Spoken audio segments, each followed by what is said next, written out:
Chilling tales for dark nights.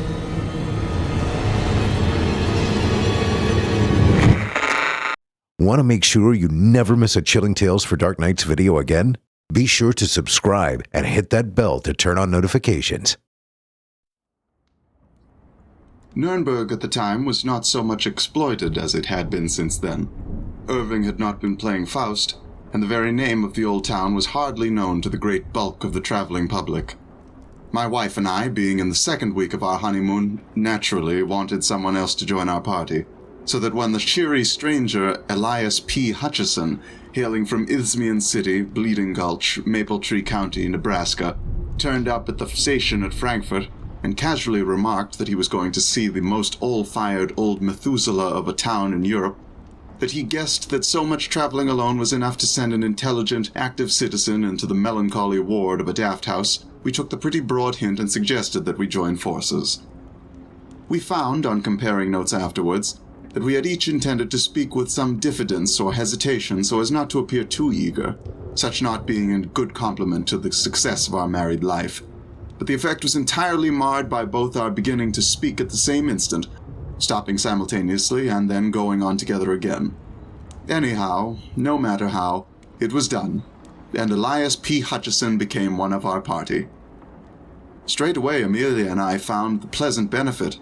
Instead of quarreling as we had been doing, we found that the restraining influence of a third party was such that we now took every opportunity of spooning in odd corners. Amelia declares that ever since she has, as the result of that experience, advised all her friends to take a friend on the honeymoon. Well, we did Nuremberg together, and much enjoyed the racy remarks of our transatlantic friend, who, from his quaint speech and his wonderful stock of adventures, might well have stepped out of a novel. We kept for the last object of interest in the city to be visited, the Burg, and on the day appointed for the visit strolled round the outer wall of the city by the eastern side. The Burg is seated on a rock dominating the town, and an immensely deep fosse guards it on the northern side. Nuremberg had been happy in that it had never been sacked. Had it been, it would certainly not have been so spick-span perfect as it is at present. The ditch has not been used for centuries, and now its base is spread with tea gardens and orchards, of which some of the trees are of quite respectable growth. As we wandered round the wall, dawdling in the hot July sunshine, we often paused to admire the views spread before us, and in especial the great plain covered with towns and villages and bound with a blue line of hills, like a landscape of Claude Lorraine. But this we always turned with new delight to the city itself, with its myriad of quaint old gables and acre-wide red roofs dotted with dormer windows, tier upon tier.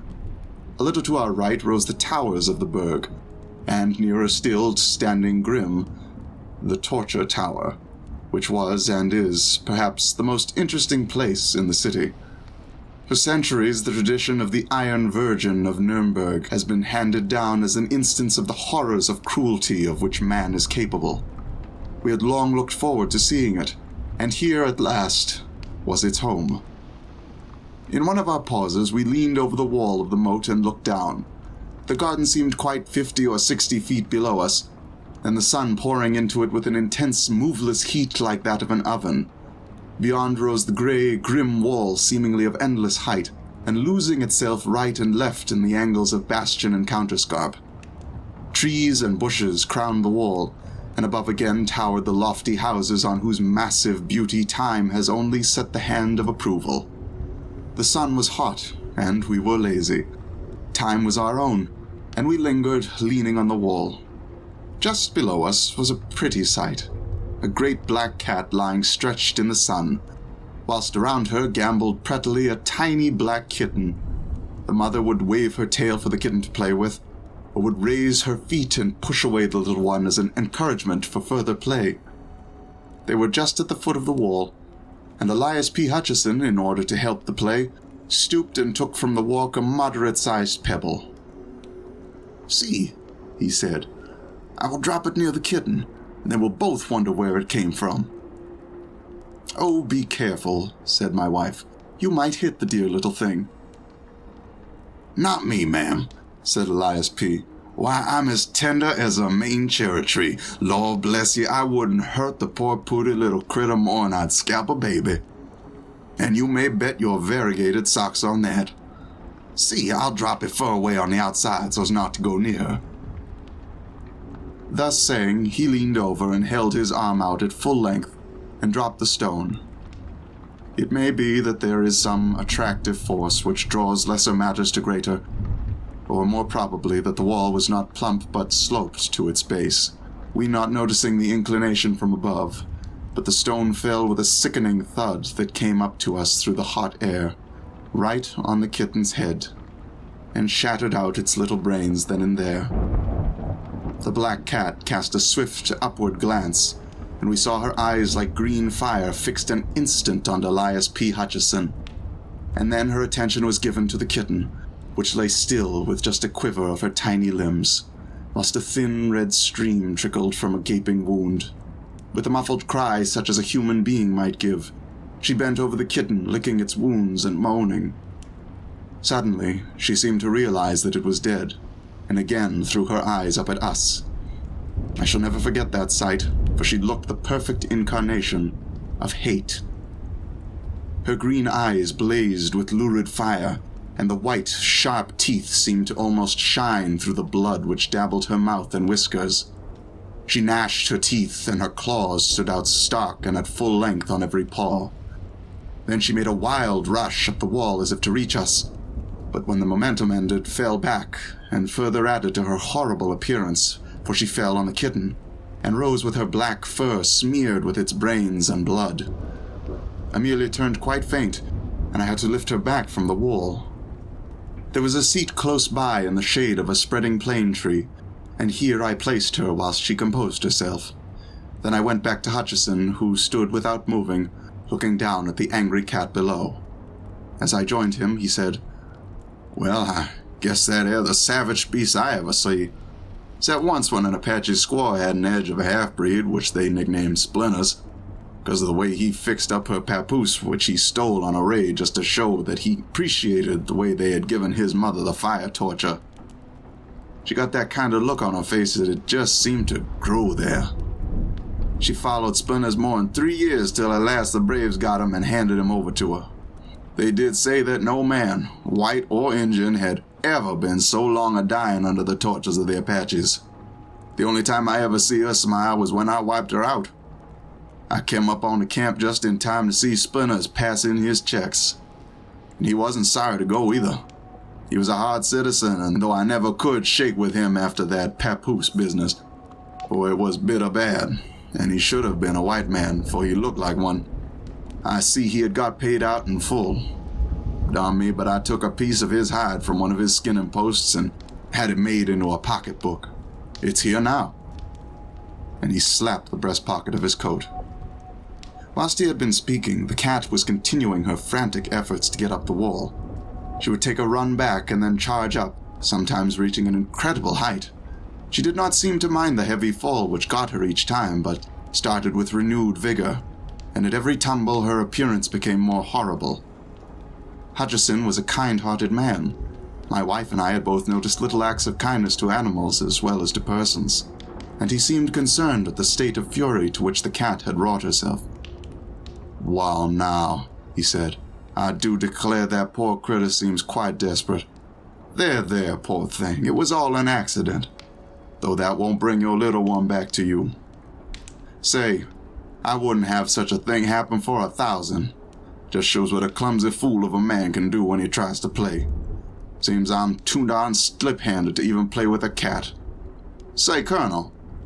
It was a pleasant way he had to bestow titles freely. "I hope your wife don't hold no grudge against me on account of this unpleasantness. Why, I wouldn't have had it occur on no account."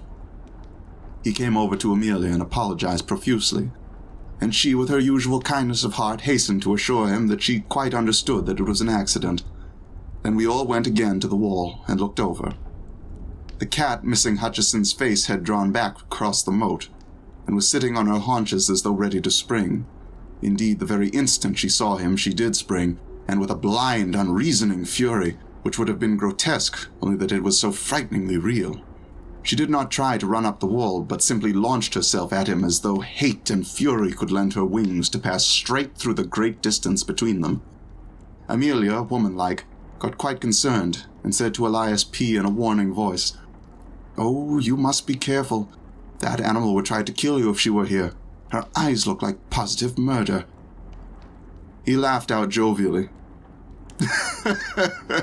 "Excuse me, ma'am," he said, "but I can't help laughing.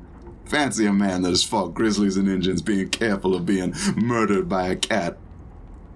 When the cat heard him laugh, her whole demeanor seemed to change. She no longer tried to jump or run up the wall, but went quietly over and, sitting again beside the dead kitten, began to lick and fondle it as if it were alive. "See," said I, "the effect of a really strong man. Even the animal, in the midst of her fury, recognizes the voice of a master and bows to him." "Like a squaw," was the only comment of Elias P. Hutchison as we moved on our way round the city fosse.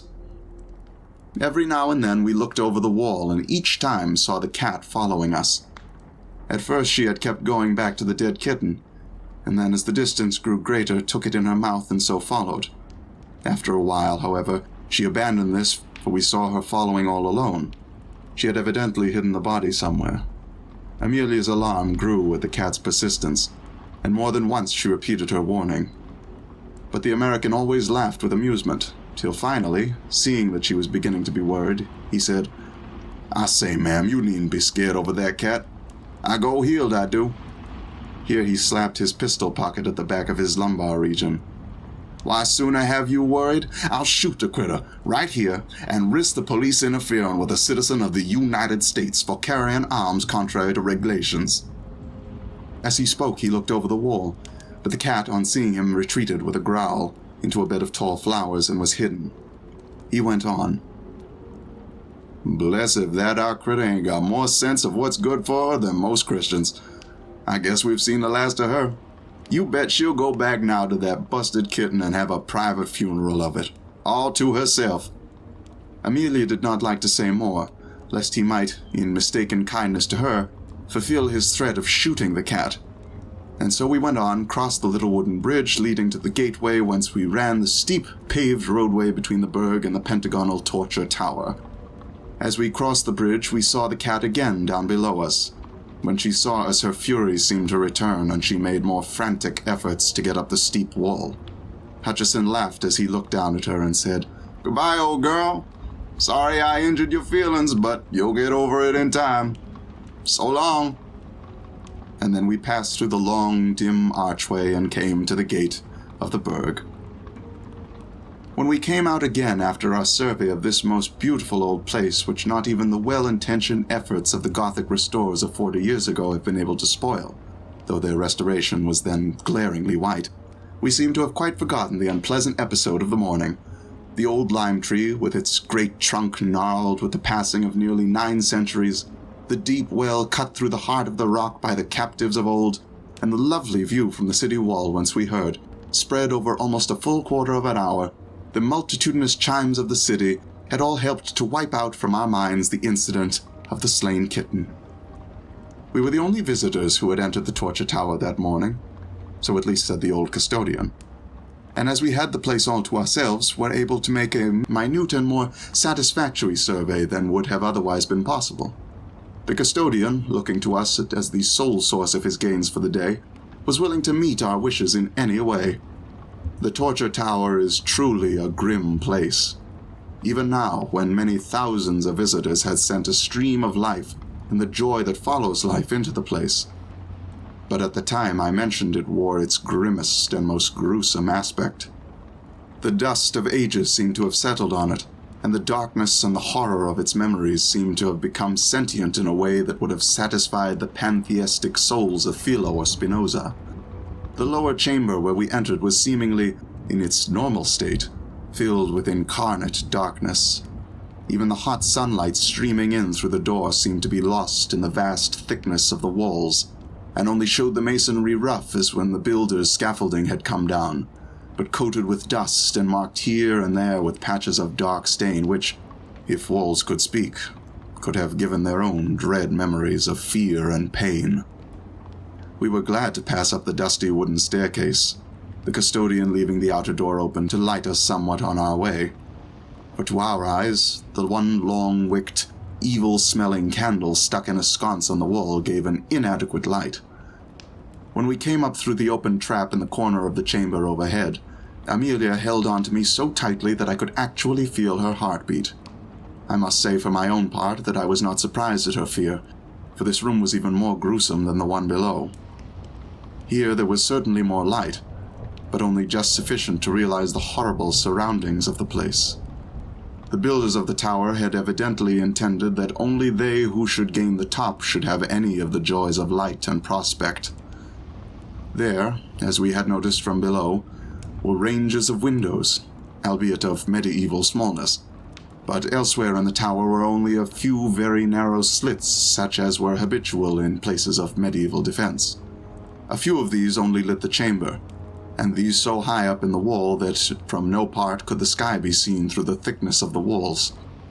In racks and leaning in disorder against the walls were a number of headsmen's swords, great double-handed weapons with broad blade and keen edge. Hard by were several blocks whereon the necks of the victims had lain, with here and there deep notches where the steel had bitten through the guard of flesh and shored into the wood. Round the chamber, placed in all sorts of irregular ways, were many implements of torture, which made one's heart ache to see. Chairs full of spikes which gave instant and excruciating pain. Chairs and couches with dull knobs whose torture was seemingly less, but which, though slower, were equally efficacious. Racks, belts, boots, gloves, collars, all made for compressing at will. Steel baskets in which the head would be slowly crushed into a pulp if necessary. Watchmen's hooks with long handle and knife that cut at resistance. This a specialty of the old Nuremberg police system, and many, many other devices for man's injury to man. Amelia grew quite pale with the horror of the things, but fortunately did not faint, for being a little overcome, she sat down on a torture chair, but jumped up again with a shriek, all tendency to faint gone. We both pretended that it was the injury done to her dress by the dust of the chair and the rusty spikes which had upset her, and Mr. Hutcheson acquiesced in accepting the explanation with a kind-hearted laugh.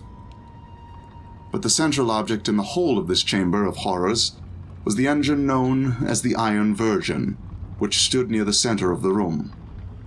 It was a rudely shaped figure of a woman, something of a bell order, or, to make a closer comparison, of the figure of Mrs. Noah in the Children's Ark, but without the slimness of waist or the perfect rondure of the hip which marks the aesthetic type of the Noah family. One would hardly have recognized it as intended for a human figure at all, had the founder not shaped on the forehead a rude semblance of a woman's face. This machine was coated with rust without, and covered with dust. A rope was fastened to a ring in the front of the figure, about where the waist would have been, and was drawn through a pulley, fastened on the wooden pillars which sustained the flooring above. The custodian, pulling this rope, showed that a section of the front was hinged like a door at one side. We then saw that the engine was of considerable thickness, leaving just enough room inside for a man to be placed.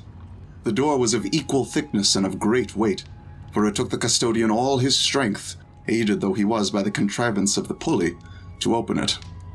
This weight was partly due to the fact that the door was of manifest purpose hung so as to throw its weight downwards, so that it might shut of its own accord when the strain was released. The inside was honeycombed with rust. Nay, more, the rust alone that comes through time would hardly have eaten so deep into the iron walls. The rust of the cruel stains was deep indeed. It was only, however, when we came to look at the inside of the door that the diabolical intention was manifest to the full. Here were several long spikes, square and massive, broad at the base and sharp at the points, placed in such a position that when the door should close, the upper ones would pierce the eyes of the victim, and the lower ones his heart and vitals. The sight was too much for poor Amelia, and this time she fainted dead off, and I had to carry her down the stairs and place her on a bench outside until she recovered. That she felt it to the quick was afterwards shown by the fact that my eldest son bears to this day a rude birthmark on his breast, which has, by family consent, been accepted as representing the Nuremberg Virgin. When we got back to the chamber, we found Hutchison still opposite the Iron Virgin. He had been evidently philosophizing, and now gave us the benefit of his thought in the shape of a sort of exordium. "Well, I guess I've been learning something here while Madame's been getting over her faint. 'Pears to me that we're a long way behind the times on our side of the big drink. We used to think out on the plains that Injuns could give us points in trying to make a man uncomfortable. But I guess your old medieval law and order party could raise him every time. Splinters was pretty good on his bluff on a squaw, but this here young miss held a straight flush all high on him. The points of them spikes are sharp enough still, though even the edges are eaten out by what used to be on 'em. It'd be good for our Indian section to get some specimens of this here play toy to send around the reservations just to knock the stuffing out of the bucks, and the squaws too, by showing them how old civilization lays over them at their best. Guess but I'll get in that box just a minute, see how it feels." "Oh, no," said Amelia. "It's too terrible." "Yes, ma'am, nothing's too terrible to the explorer mind. I've been in some queer places in my time. Spent a night inside a dead horse while a prairie fire swept over me in Montana territory. And another time slept inside a dead buffalo when the Comanches was on the warpath and I didn't keen to leave my card on them. I've been 2 days in a caved-in tunnel in the Billy Bronco gold mine in New Mexico, and was one of the 4 shut up 3 parts of a day in the casing that slid over on her side when we was setting the foundations of the Buffalo Bridge. I've not funked an odd experience yet, and I don't propose to begin now." We saw that he was set upon the experiment, so I said, "Well, hurry up, old man, and get through it quick." "All right, General," he said. "But I calculate we ain't quite ready yet. The gentlemen, my predecessors, what stood in that there canister, didn't volunteer for the office. Not much. And I guess there was some ornamental tying up before the big stoke was made. I want to go into this thing fair and square, so I might get fixed up proper first. I dare say this old galoot can raise some string and tie me up according to sample." This was said interrogatively to the old custodian, but the latter, whom understood the drift of his speech, though perhaps not appreciating to the full of the niceties of dialect and imagery, shook his head. His protest was, however, only formal and made to be overcome. The American thrust a gold piece in his hand, saying, "Take it, pard. It's your part, and don't be scared. This ain't no necktie party you're asked to assist in." He produced some thin frayed rope and proceeded to bind our companion with sufficient strictness for the purpose. When the upper part of his body was bound, Hutchison said, Hold on a moment, Judge. Guess I'm too heavy for you to tote in the canister. You just let me walk in, and then you can wash up regarding my legs." Whilst speaking, he had backed himself into the opening, which was just enough to hold him. It was a close fit and no mistake. Amelia looked on with fear in her eyes, but she evidently did not like to say anything. Then the custodian completed his task by tying the American's feet together so that he was now absolutely helpless and fixed in his voluntary prison.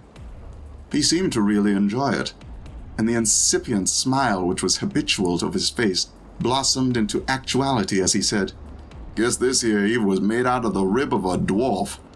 Ain't much room for a full-grown citizen of the United States to hustle. We used to make our coffins more roomy in Idaho territory. Now, Judge, you just begin to let this door down slow on me. I want to feel the same pleasure as the other Jays had when those spikes began to move toward their eyes." "Oh, no," broke in Amelia hysterically. "It is too terrible. I can't bear to see it. I can't." But the American was obdurate. "Say, Colonel," said he, "why not take Madame out for a little promenade? I wouldn't hurt her feelings for the world. But now I am here, having come 8,000 miles, wouldn't be too hard to give up the very experience I've been pining and panting for. A man can't get to feel like canned goods every time. Me and the judge here will fix this thing up in no time, and then you'll come back and we'll all laugh together." Once more the resolution that is born of curiosity triumphed, and Amelia stayed holding tight to my arm and shivering whilst the custodian began to slacken slowly, inch by inch, the rope that held back the iron door. Hutchison's face was positively radiant as his eyes followed the first movement of the spikes. "Well," he said, "I guess I've not had the enjoyment like this since I left New York. Bar a scrap with a French sailor at Wapping, and that wasn't much of a picnic neither. I've not had a show for real pleasure in this dod-rotted continent, where there ain't no bars nor no engines, and where and nary man goes healed. Slow there, Judge, don't rush this business. I want a show for my money this game, I do." The custodian must have had in him some of the blood of his predecessors in that ghastly tower, for he worked the engine with a deliberate and excruciating slowness which after 5 minutes, in which the outer edge of the door had not moved half as many inches, began to overcome Amelia. I saw her lips whiten, and felt her hold upon my arm relax. I looked around an instant for a place whereon to lay her, and when I looked at her again, found that her eyes had been fixed on the right side of the Virgin. Following its direction, I saw the black cat crouching out of sight. Her green eyes shone like danger lamps in the gloom of the place, and their color was heightened by the blood which still smeared her coat and reddened her mouth. I cried out, "The cat! Look out for the cat!" And even then she sprang out before the engine. At this moment she looked like a triumphant demon. Her eyes blazed with ferocity, her hair bristled out till she seemed twice her normal size, and her tail lashed about as does a tiger's when the quarry is before it. Elias P. Hutchison, when he saw her, was amused, and his eyes positively sparkled with fun when he said, "Darned if the squaw ain't got on all her war paint. Just give her a shove off if she comes any of her tricks on me, for I'm so fixed everlastingly by the boss that darn my skin if I can keep my eyes from her if she wants them. Easy there, Judge. Don't you slack on that rope or I'm euchred." At this moment, Amelia completed her feint, and I had to clutch hold of her around the waist or she would have fallen to the floor. Whilst attending to her, I saw the black cat crouching for a spring, and I jumped up to turn the creature out. But at that instant, with a sort of hellish scream, she hurled herself, not as expected at Hutchison, but straight at the face of the custodian. Her claws seemed to be tearing wildly as one sees in the Chinese drawings of the dragon rampant, and as I looked, I saw one of them light on the poor man's eye and actually tear through it and down his cheek, leaving a wide band of red where the blood seemed to spurt from every vein. With a yell of sheer terror which came quicker than even his sense of pain, the man leaped back, dropping as he did so the rope which held back the iron door. I jumped for it, but was too late, and the cord ran like lightning through the pulley block, and the heavy mass fell forward from its own weight. As the door closed, I caught a glimpse of our poor companion's face. He seemed frozen with terror. His eyes started with a horrible anguish as if dazed, and no sound came from his lips. And then the spikes did their work. Happily, the end was quick, for when I wrenched open the door, they had pierced so deep that they had locked in the bones of the skull through which they had crushed, and actually tore him, out of his iron prison, till, bound as he was, he fell at full length with a sickly thud upon the floor, his face turning upward as he fell. I rushed to my wife, lifted her up, and carried her out, for I feared for her very reason if she should wake from her faint to such a scene. I laid her on the bench outside and ran back. Leaning up against the wooden column was the custodian, moaning in pain whilst he held his reddening handkerchief to his eye.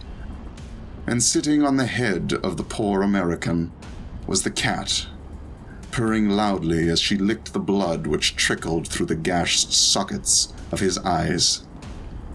I think no one will call me cruel, because I seized one of the old executioner's swords and shore her in two as she sat.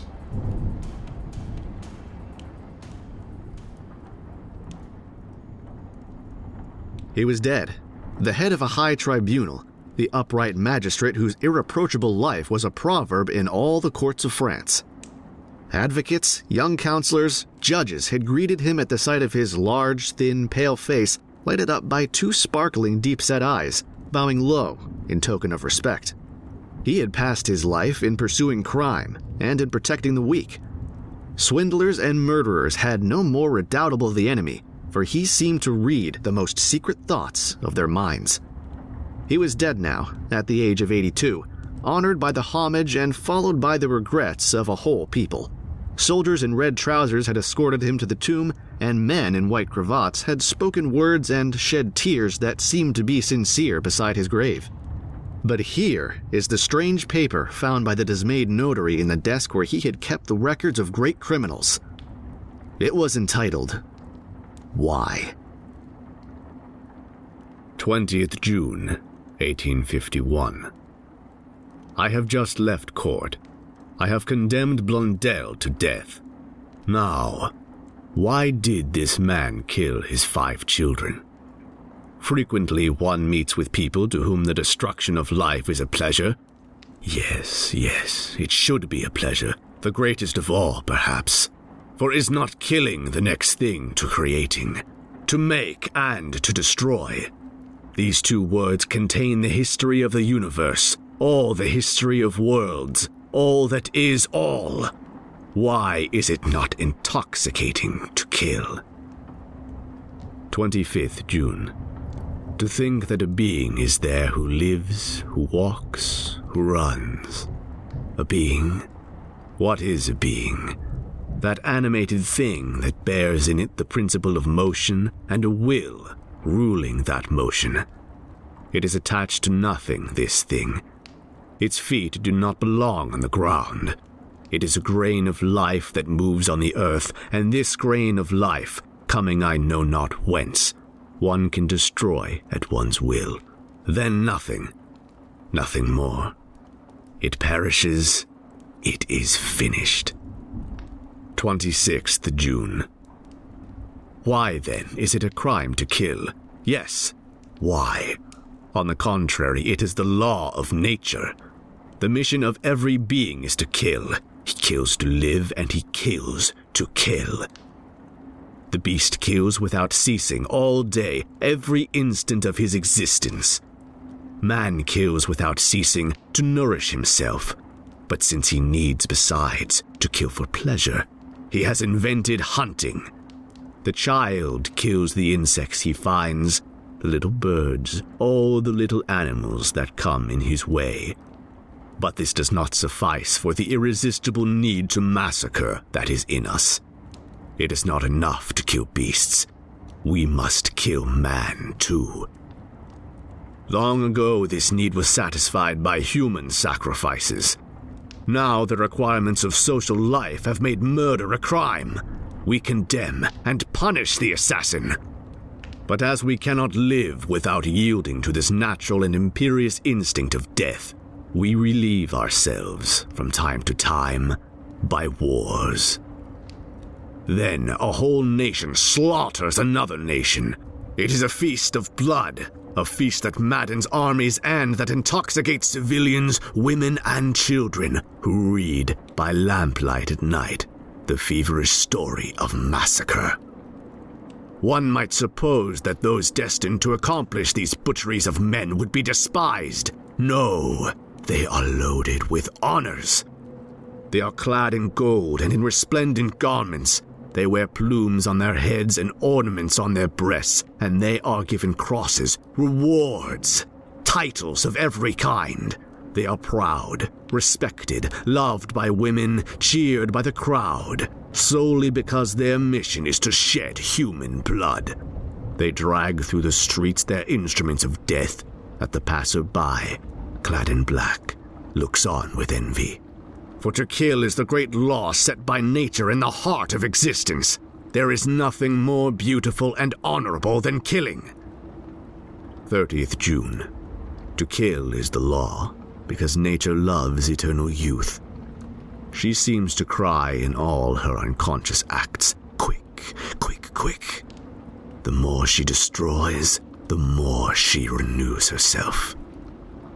2nd July. A human being? What is a human being? Through thought, it is a reflection of all that is. Through memory and science, it is an abridged edition of the universe whose history it represents, a mirror of things and of nations. Each human being becomes a microcosm in the macrocosm. 3rd July. It must be a pleasure, unique and full of zest, to kill. To have there before one the living, thinking being, to make therein a little hole, nothing but a little hole, to see that red thing flow which is the blood which makes life, and to have before one only a heap of limp flesh, cold, inert, void of thought. 5th August. I, who have passed my life in judging, condemning, killing by the spoken word, killing by the guillotine those who had killed by the knife. If I should do as all the assassins have done whom I have smitten, who would know it? 10th August. Who would ever know? Who would ever suspect me? Me! Especially if I should choose a being I had no interest in doing away with. 15th August. The temptation has come to me. It pervades my whole being. My hands tremble with the desire to kill. 22nd August. I could resist no longer. I killed the little creature as an experiment, for a beginning. Jean, my servant, had a goldfinch in a cage hung in the office window. I sent him on an errand, and I took the little bird in my hand, where I felt its heart beat. It was warm. I went up to my room. From time to time, I squeezed it tighter. Its heart beat faster. This was atrocious and delicious. I was near choking it, but I could not see the blood. Then I took scissors, short nail scissors, and I cut its throat with 3 slits, quite gently. It opened its bill. It struggled to escape me, but I held it. Oh, I held it. I could have held a mad dog, and I saw the blood trickle. And then I did as assassins do, real ones. I washed the scissors. I washed my hands. I sprinkled water and took the body, the corpse, to the garden to hide it. I buried it under a strawberry plant. It will never be found. Every day I shall eat a strawberry from that plant. How one can enjoy life when one knows how! My servant cried. He thought his bird flown. How could he suspect me? 25th August. I must kill a man. I must. 30th August. It is done. But what a little thing. I had gone for a walk in the forest of Vernez. I was thinking of nothing, literally nothing. A child was in the road. A little child eating a slice of bread and butter. He stops to see me pass and he says, "Good day, Mr. President." And the thought enters my head. Shall I kill him? I answer, "You are alone, my boy?" "Yes, sir." "All alone in the wood?" "Yes, sir." The wish to kill him intoxicated me like wine. I approached him quite softly, persuaded that he was going to run away. And suddenly, I seized him by the throat. He looked at me with terror in his eyes. Such eyes! He held my wrists in his little hands, and his body writhed like a feather over fire. Then he moved no more. I threw the body in the ditch, and some weeds on top of it. I returned home and dined well. What a little thing it was! In the evening I was very gay, light, rejuvenated. I passed the evening at the prefect's. They found me witty, but I have not seen blood. I am tranquil. 31st August. The body has been discovered. They are hunting for the assassin. 1st September. 2 tramps have been arrested. Proofs are lacking. 2nd September. The parents have been to see me. They wept. 6th October. Nothing has been discovered. Some strolling vagabond must have done the deed.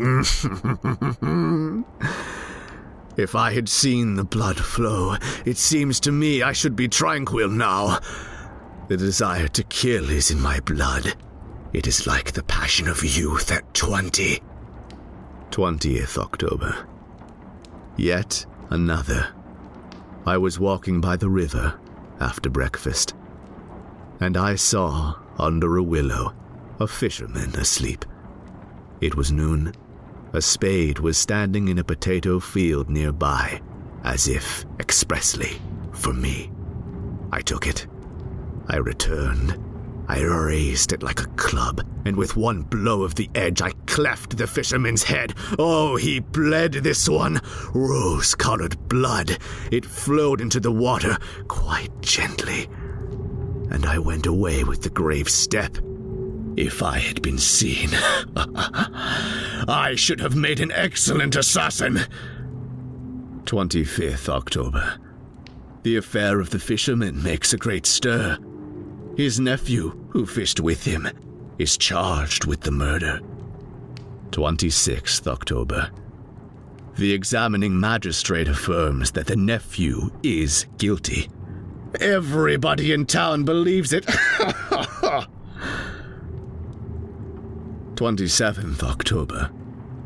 The nephew makes a very poor witness. He had gone to the village to buy bread and cheese, he declared. He swore that his uncle had been killed in his absence. Who would believe him? 28th October. The nephew has all but confessed. They have battered him so.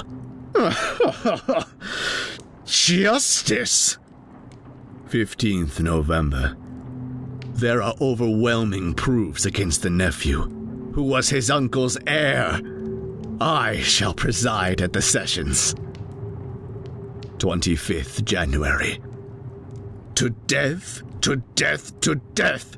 I have had him condemned to death. The Advocate General spoke like an angel. Yet another. I shall go to see him executed. 10th March. It is done. They guillotined him this morning.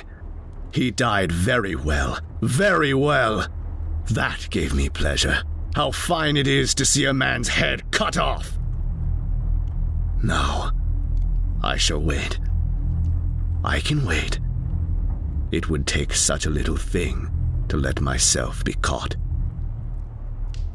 The manuscript contained yet other pages, but without relating any new crime. Alienist physicians to whom the awful story has been submitted declare that there are in this world many undiscovered madmen as adroit and as much to be feared as this monstrous lunatic. Hello? Hello there? When he heard a voice thus calling to him, he was standing at the door of his box with a flag in his hand, furled round its short pole. One would have thought, considering the nature of the ground, that he could not have doubted from what quarter the voice came, but instead of looking up to where I stood on top of the steep cutting nearly over his head, he turned himself about and looked down the line. There was something remarkable in his manner of doing so, though I could not have said for my life what. But I know it was remarkable enough to attract my notice, even though his figure was foreshortened and shadowed, down in the deep trench, and mine was high above him, so steeped in the glow of an angry sunset that I had shaded my eyes with my hand before I saw him at all. "Hello? Below?" From looking down the line, he turned himself about again and, raising his eyes, saw my figure high above him. "Is there any path by which I can come down and speak to you?" He looked at me without replying, and I looked down at him without pressing him too soon with a repetition of my idle question. Just then, there came a vague vibration in the earth and in air, quickly changing into a violent pulsation and an oncoming rush that caused me to start back as though it had forced me to draw me down. When such a vapor as rose to my height from this rapid train had passed me and was skimming away over the landscape, I looked down again and saw him refurling the flag he had shown while the train went by. I repeated my inquiry. After a pause, during which he seemed to regard me with fixed attention, he motioned with his rolled-up flag towards a point on my level, some 200 or 300 yards distant. I called down to him, "All right," and made for that point. There, by dint of looking closely about me, I found a rough zigzag descending path notched out, which I followed. The cutting was extremely deep and unusually precipitate. It was made through a clammy stone that became oozier and wetter as I went down. For these reasons, I found the way long enough to give me time to recall a singular air of reluctance or compulsion with which he had pointed out the path.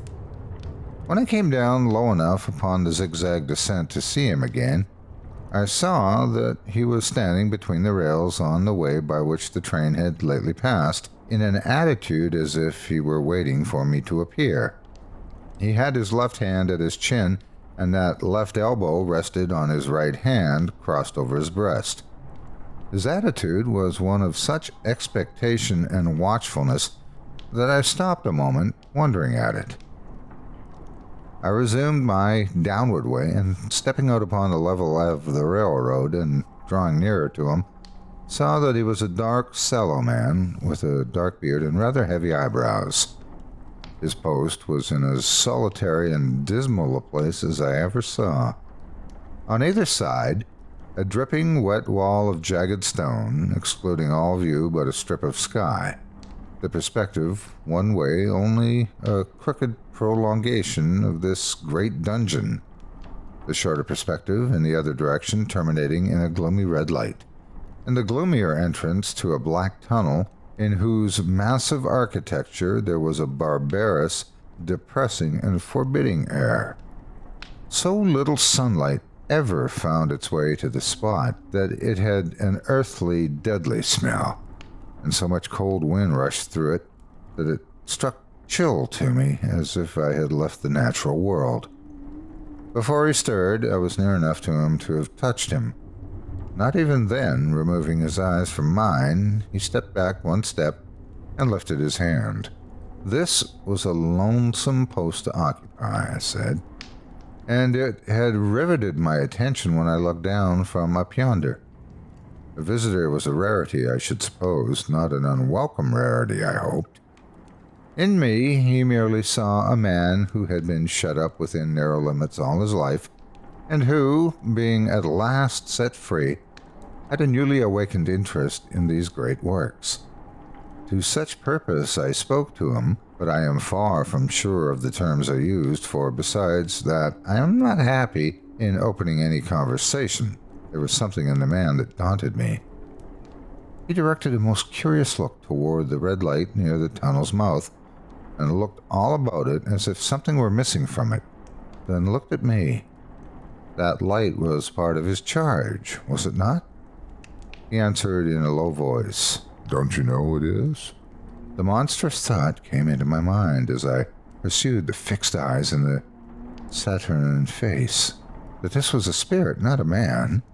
I have speculated since whether there may have been infection in his mind. In my turn, I stepped back, but in making the action, I detected in his eyes some latent fear of me. This put the monstrous thought to flight. You look at me, I said, forcing a smile, as if you had a dread of me. I was doubtful, he returned, whether I had seen you before. Where? He pointed to the red light he had looked at. There? I said. Intently watchful of me, he replied, but without sound. Yes. My good fellow, what should I do there? However, be that as it may, I never was there, you may swear. I think I may, he rejoined. Yes, I'm sure I may. His manner cleared like my own. He replied to my remarks with readiness and in well-chosen words. Had he much to do there? Yes, that was to say, he had enough responsibility to bear, but exactness and watchfulness were what was required of him, and of actual work, manual labor, he had next to none. To change that signal, to trim those lights, and to turn this iron handle now and then was all he had to do under that head. Regarding those many long and lonely hours of which I seemed to make so much, he could only say that the routine of his life had shaped itself into that form, and he had grown used to it. He had taught himself a language down here, if only to know it by sight, and to have formed his own crude ideas of its pronunciation could be called learning it. He had also worked at fractions and decimals and tried a little algebra, but he was, and had been as a boy, a poor hand at figures. Was it necessary for him, when on duty, to always remain in that channel of damp air, and could he never rise into the sunshine from between those high stone walls? Why, that depended upon times and circumstances. Under some conditions, there would be less upon the line than under others, and the same held good as to certain hours of the day and night. In bright weather, he did choose occasions for getting a little above those lower shadows, but being at all times liable to be called by his electric bill, and at such times listening for it with redoubled anxiety, the relief was less than I would suppose.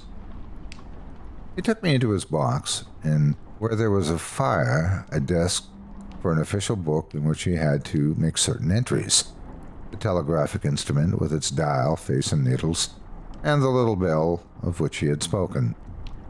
On my trusting that he would excuse the remark that he had been well educated, and, I hoped I might say without offense, perhaps educated above that station, he observed that instances of slight incongruity in such wise would rarely be found wanting among large bodies of men. That he had heard it was so in workhouses, in the police force, even in that last desperate resource, the army, and that he knew it was so, more or less, in any great railway staff. He had been, when young, if I could believe it, sitting in that hut, he scarcely could, a student of natural philosophy, and had attended lectures, but he had run wild, misused his opportunities, gone down, and never risen again. Had no complaint to offer about that. He had made his own bed, and he lay upon it. It was far too late to make another. All that I have here, condensed, he said, in a quiet manner, with his grave, dark regards divided between me and the fire. He threw in the word sir from time to time, and especially when he referred to his youth, as though to request me to understand that he claimed to be nothing but what I found him. He was several times interrupted by the little bell and had to read off messages and send replies. Once he had to stand without the door and display a flag as a train passed and make some verbal communication to the driver. In the discharge of his duties, I observed him to be remarkably exact and vigilant, breaking off his discourse at a syllable and remaining silent until he had had to do what was done. In a word, I should have set this man down as one of the safest of men to be employed in that capacity, but for the circumstance that while he was speaking to me he twice broke off with a fallen color, turned his face toward the little bell when it did not ring, opened the door of the hut, which was kept shut to exclude the unhealthy damp, and looked out toward the red light near the mouth of the tunnel. On both those occasions he came back to the fire with the inexplicable air upon him which I had remarked, without being able to define when we were so far asunder. Said I, when I rose to leave, "You almost make me think that I have met with a contented man." I am afraid I must acknowledge that I said it to lead him on. I believe I used to be so, He rejoined, in a low voice at which he had first spoken. But I am troubled, sir. I am troubled. He would have recalled the words if he could. He had said them, however, and I took them up quickly. With what? What was your trouble? It is very difficult to impart, sir. It is very, very difficult to speak of. If ever you make me another visit, I'll try to tell you. But I expressly intend to make you another visit. Say, when shall it be? I go off early in the morning, and I will be on again at 10 tomorrow night, sir. I will come at 11. He thanked me and went out the door with me. I'll show my wet light, sir, He said in his peculiar low voice. till you have found your way up. When you have found it, don't call out, and when you're at the top, don't call out. His manner seemed to make the place strike colder to me, but I said no more than, very well. And when you come down tomorrow night, don't call out. Let me ask you a parting question. What made you cry, hello, below there, tonight? Heaven knows, I said. I cried something to that effect.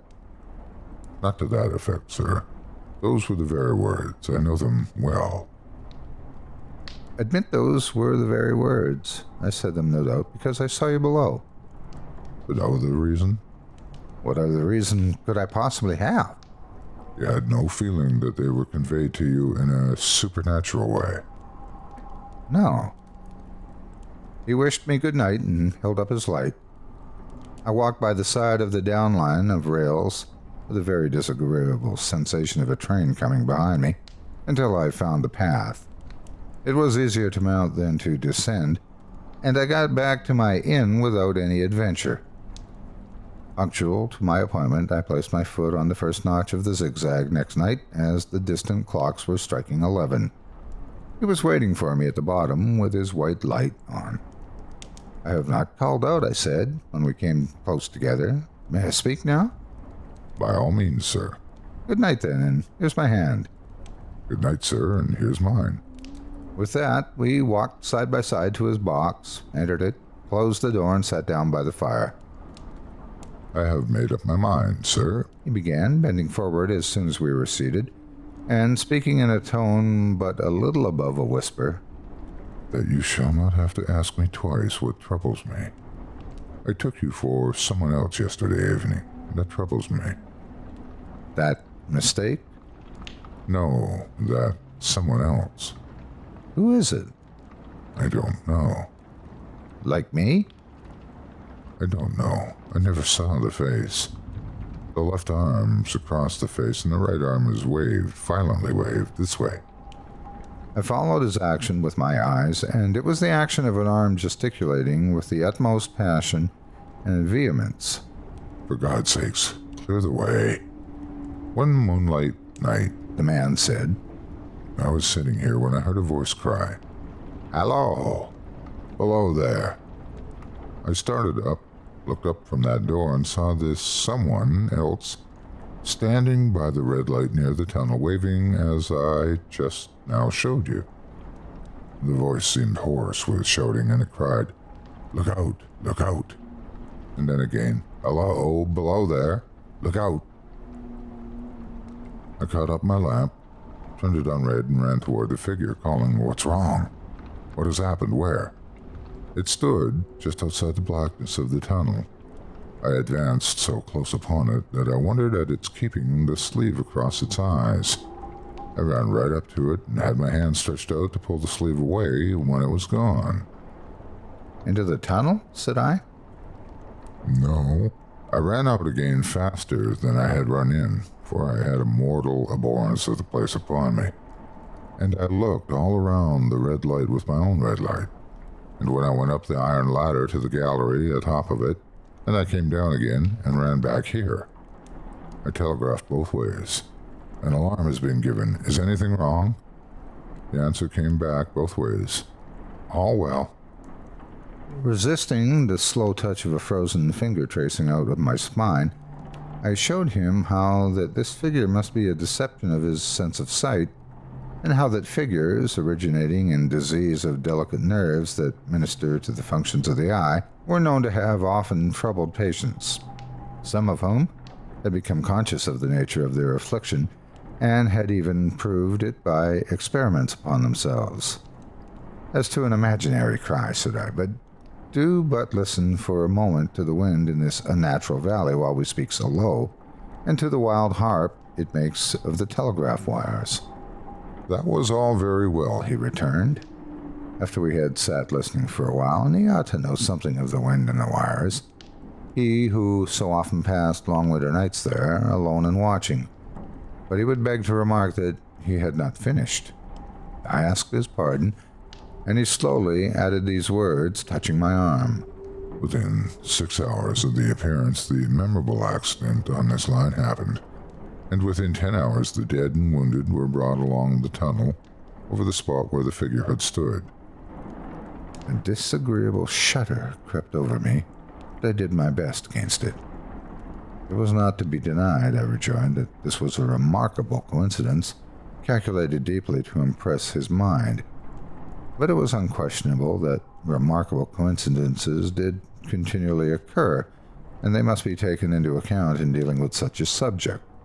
Though to be sure, I must admit, I added, for I thought I saw that he was going to bring the objection to bear upon me, men of common sense did not allow much for coincidences in making the ordinary calculations of life.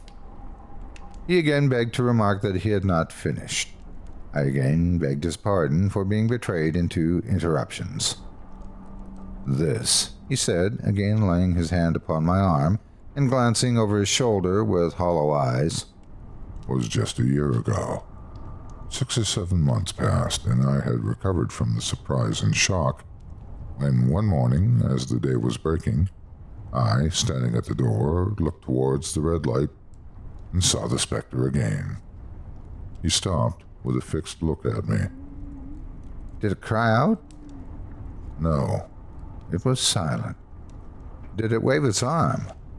No. It leaned against the shaft of the light with both hands before the face, like this. Once more I followed his action with my eyes. It was an action of mourning. I have seen such an attitude in stone figures on tombs. Did you go up to it? I came in and sat down, partly to collect my thoughts, partly because it had turned me faint.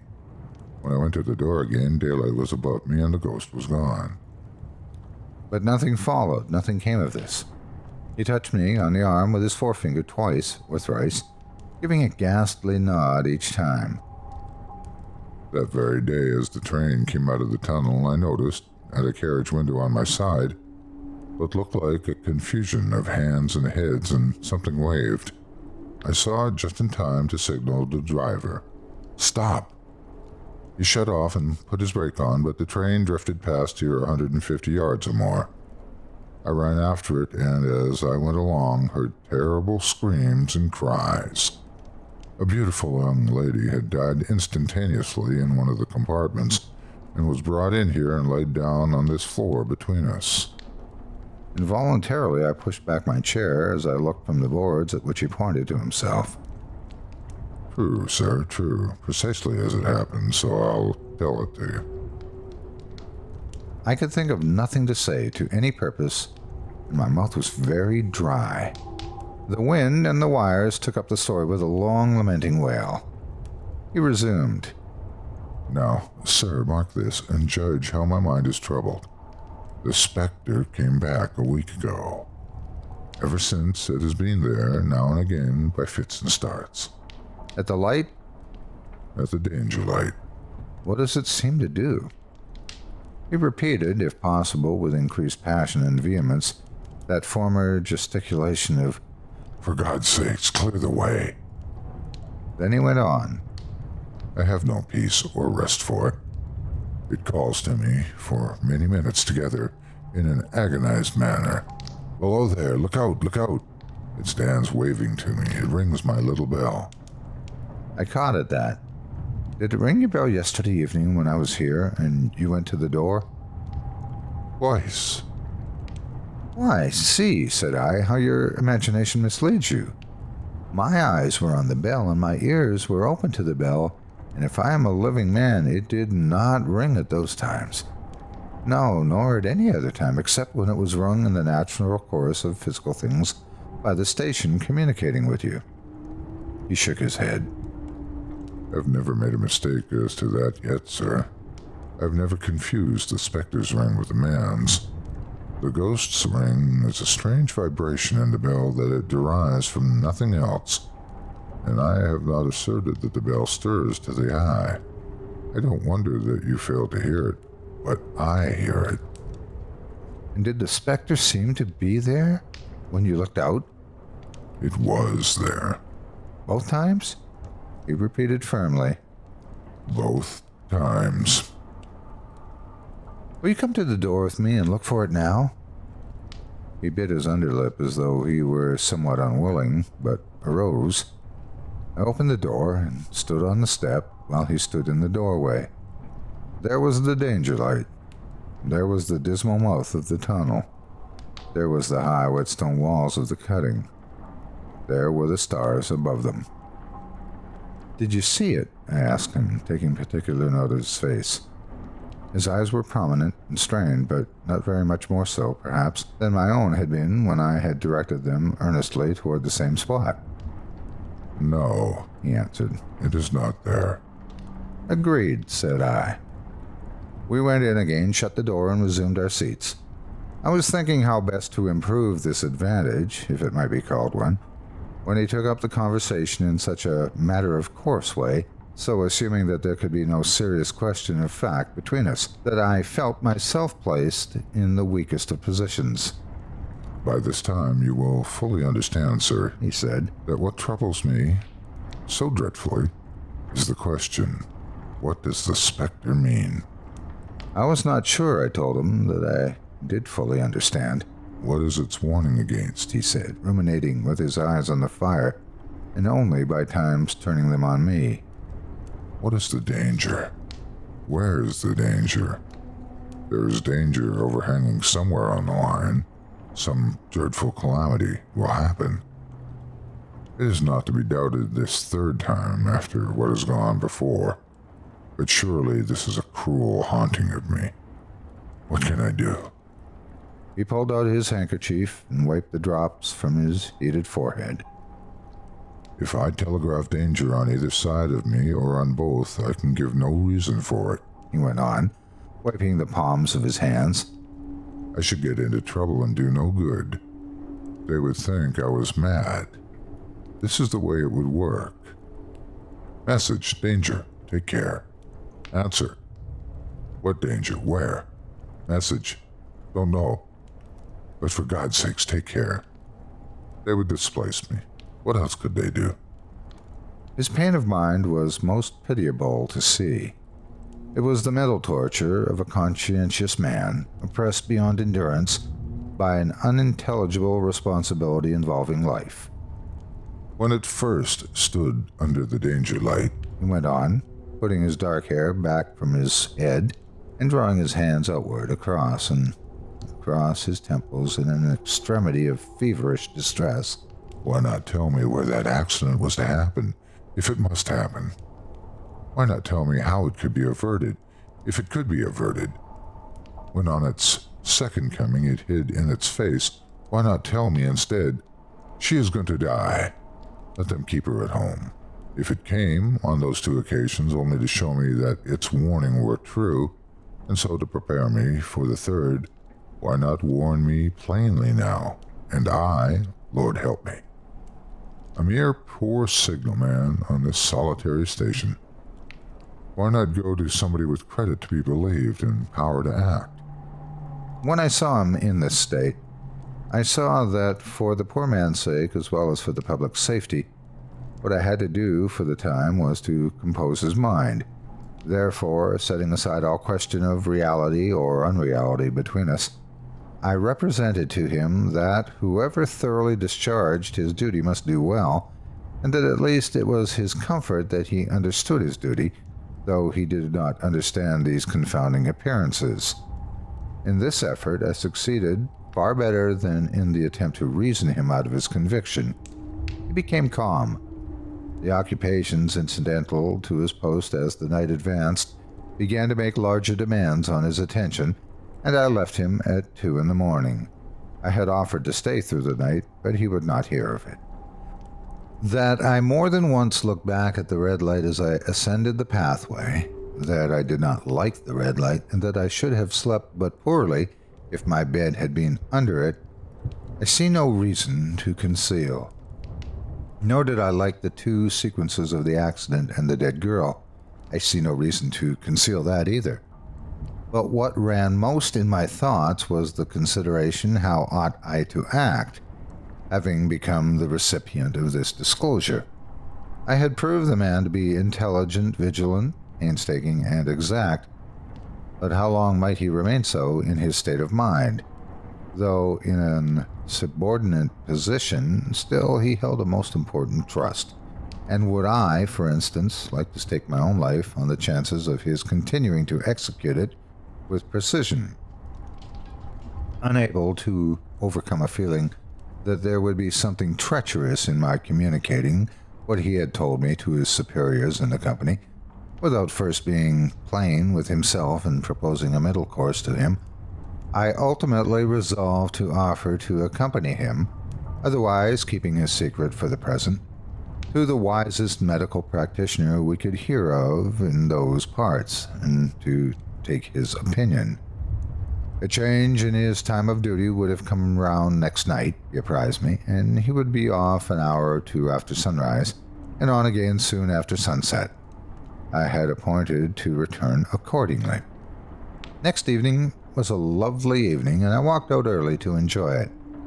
The sun was not quite yet down when I traversed the field path near the top of the deep cutting. I would extend my walk for an hour, I said to myself, half an hour on, half an hour back, and it would then be time to go to my signalman's box. Before pursuing my stroll, I stepped to the brink and mechanically looked down from the point from which I had first seen him. I cannot describe the thrill that seized upon me when, close at the mouth of the tunnel, I saw the appearance of a man with his left sleeve across his eyes, passionately waving his right arm. The nameless horror that oppressed me passed in a moment, for in a moment I saw that this appearance of a man was a man indeed, and that there was a little group of other men standing at a short distance, to whom he seemed to be rehearsing the gesture he made. The danger light had not yet lighted. Against its shaft, a little low hut, entirely new to me, had been made of some wooden supports and tarpaulin. It looked no bigger than a bed. With an irresistible sense that something was wrong, with a flashing self-reproachful fear that fatal mischief had come of my leaving the man there and causing no one to be sent to overlook or correct what he did, I descended the path with all the speed I could make. "What's the matter?" I asked the man. "Signalman killed this morning, sir." "Not the man belonging to that box?" "Yes, sir." "Not the man I know?" "You will recognize him, sir, if you knew him," said the man who spoke for the others, solemnly covering his own head and raising an end of the tarpaulin, for his face is quite composed. "Oh, how did this happen? How did this happen?" I asked, turning from one to another as the hut closed in again. "He was cut down by an engine, sir. No man in England knew his work better, but somehow he was not clear of the outer rail. It was just at broad day. He had struck the light and had the lamp in his hand. As the engine came out of the tunnel, his back was towards her, and she cut him down. The man drove her and was showing how it happened. Show the gentleman, Tom." The man, who wore a rough, dark dress, stepped back to his former place at the mouth of the tunnel. "Coming round the curve in the tunnel, sir," he said. "I saw him at the end, like as if I saw him down a perspective glass. There was no time to check speed, and I knew him to be very careful. As he didn't seem to take heed of the whistle, I shut it off when we were running down upon him, and called to him as loud as I could." "What did you say?" "I said, 'Below there! Look out! Look out! For God's sakes, clear the way!'" I started. Ah, it was a dreadful time, sir. I never left off calling to him. I put this arm before my eyes not to see, and I waved this arm to the last, but it was no use. Without prolonging the narrative to dwell on any one of its curious circumstances more than on any other, I may, in closing it, point out the coincidence that the warning of the engine driver included not only the words which the unfortunate signalman had repeated to me as haunting him, but also the words which I myself, not he, had attached, and that only in my own mind, to the gesticulation he had imitated. A few miles from Boston, in Massachusetts, there is a deep inlet winding several miles into the interior of the country from Charles Bay and terminating in a thickly wooded swamp or morass. On one side of this inlet is a beautiful dark grove. On the opposite side, the land rises abruptly from the water's edge into a high ridge on which grow a few scattered oaks of great age and immense size. Under one of these gigantic trees, according to old stories, there was a great amount of treasure buried by Kidd the pirate. The inlet allowed a facility to bring the money in a boat secretly and at night to the very foot of the hill. The elevation of the place permitted a good lookout to be kept that no one was at hand, while the remarkable trees formed good landmarks by which the place might easily be found again. The old stories add, moreover, that the devil presided at the hiding of the money and took it under his guardianship. But this, it is well known, he always does with buried treasure, particularly when it has been ill-gotten. Be that as it may, Kidd never returned to recover his wealth, being, shortly after, seized at Boston, sent out to England, and there hanged for a pirate. The inlet allowed a facility to bring the money in a boat secretly and at night to the very foot of the hill. The elevation of the place permitted a good lookout to be kept that no one was at hand, while the remarkable trees formed good landmarks by which the place might easily be found again. The old stories add, moreover, that the devil presided at the hiding of the money and took it under his guardianship. But this, it is well known, he always does with buried treasure, particularly when it has been ill-gotten. Be that as it may, Kidd never returned to recover his wealth, being, shortly after seized in Boston, sent out to England and there hanged for a pirate. About the year 1727, just at the time that earthquakes were prevalent in New England and shook many tall sinners down upon their knees, there lived near this place a meager, miserly fellow, the name of Tom Walker. He had a wife as miserly as himself. They were so miserly that they even conspired to cheat each other. Whatever the woman could lay hands on, she hid away. A hen could not cackle, but she was on the alert to secure the new-laid egg. Her husband was continually prying about to detect her secret hoards, and many and fierce were the conflicts that took place about what ought to have been common property. They lived in a forlorn-looking house that stood alone and had an air of starvation. A few straggling savin trees, emblems of sterility, grew near it. No smoke ever curled from its chimney. No traveler stopped at its door. A miserable horse, whose ribs were as articulate as the bars of a gridiron, stalked about a field where a thin carpet of moss, scarcely covering the ragged beds of pudding stone, tantalized and balked his hunger. And sometimes he would lean his head over the fence, look piteously at the passers-by, and seem to petition deliverance from this land of famine. The house and its inmates had altogether a bad name.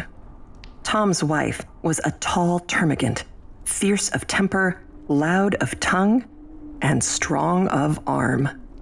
Her voice was often heard in wordy warfare with her husband, and his face sometimes showed signs that their conflicts were not confined to words. No one ventured, however, to interfere between them. The lonely wayfarer shrank within himself at the horrid clamor and clapper-clawing, eyed the den of discord askance, and hurried on his way, rejoicing, if a bachelor, his celibacy. One day that Tom Walker had been to a distant part of the neighborhood, he took what he considered a shortcut homeward through the swamp. Like most shortcuts, it was an ill-chosen route. The swamp was thickly grown with great, gloomy pines and hemlocks, some of them 90 feet high, which made it dark at noonday and a retreat for the owls of the neighborhood. It was full of pits and quagmires, partly covered with weeds and mosses, where the green surface often betrayed the traveler into a gulf of black, smothering mud. There were also dark and stagnant pools, the abodes of the tadpole, the bullfrog, and the water snake, where the trunks of pines and hemlocks lay half drowned, half rotting, looking like alligators sleeping in the mire. Tom had long been picking his way cautiously through this treacherous forest, stepping from tuft to tuft of rushes and roots, which afforded precarious footholds among deep sloughs, or pacing carefully like a cat along the prostrate trunks of trees, startled now and then by the sudden screaming of the bittern or the quacking of a wild duck rising on the wing from some solitary pool. At length he arrived at a firm piece of ground which ran like a peninsula into the deep bosom of the swamp. It had been one of the strongholds of the Indians during their wars with the first colonists. Here they had thrown up a kind of fort, which they had looked upon as almost impregnable, and had used as a place of refuge for their squaws and children. Nothing remained of the old Indian fort but a few embankments, gradually sinking to the level of the surrounding earth and already overgrown in part by oaks and other forest trees, the foliage of which formed a contrast to the dark pines and hemlocks of the swamps. It was late in the dusk of evening when Tom Walker reached the old fort, and he paused there a while to rest himself. Anyone but he would have felt unwilling to linger in this lonely, melancholy place, for the common people had a bad opinion of it from the stories handed down from the times of the Indian Wars, when it was asserted that the savages held incantations here and made sacrifices to the evil spirit. Tom Walker, however, was not a man to be troubled with any fears of the kind. He reposed himself for some time on the trunk of a fallen hemlock, listening to the boding cry of the tree toad, and delving with his walking staff into a mound of black mold at his feet. As he turned up the soil unconsciously, his staff struck against something hard. He raked it out of the vegetable mold, and lo, a cloven skull, with an Indian tomahawk buried deep in it, lay before him. The rust on the weapon showed the time that had elapsed since this death blow had been given. It was a dreary memento of the fierce struggle that had taken place in this last foothold of the Indian warriors. "Huh," said Tom Walker, as he gave it a kick to shake the dirt from it. "Let that skull alone," said a gruff voice. Tom lifted up his eyes and beheld a great black man seated directly opposite him on the stump of a tree. He was exceedingly surprised, having neither heard nor seen anyone approach, and he was still more perplexed on observing, as well as the gathering gloom would permit, that the stranger was neither Negro nor Indian. It is true that he was dressed in a rude Indian garb, and he had a red belt or sash swathed around his body. But his face was neither black nor copper color, but swarthy and dingy, begrimed with soot, as if he had been accustomed to toil among fires and forges. He had a shock of coarse black hair that stood out from his head in all directions, and bore an axe on his shoulder. He scowled for a moment at Tom with a pair of great red eyes. "What are you doing on my grounds?" said the black man with a hoarse, growling voice. "Your grounds," said Tom with a sneer. "No more your grounds than mine. They belong to Deacon Peabody." "Deacon Peabody be damned," said the stranger. "As I flatter myself he will be if he does not look more to his own sins and less to those of his neighbors.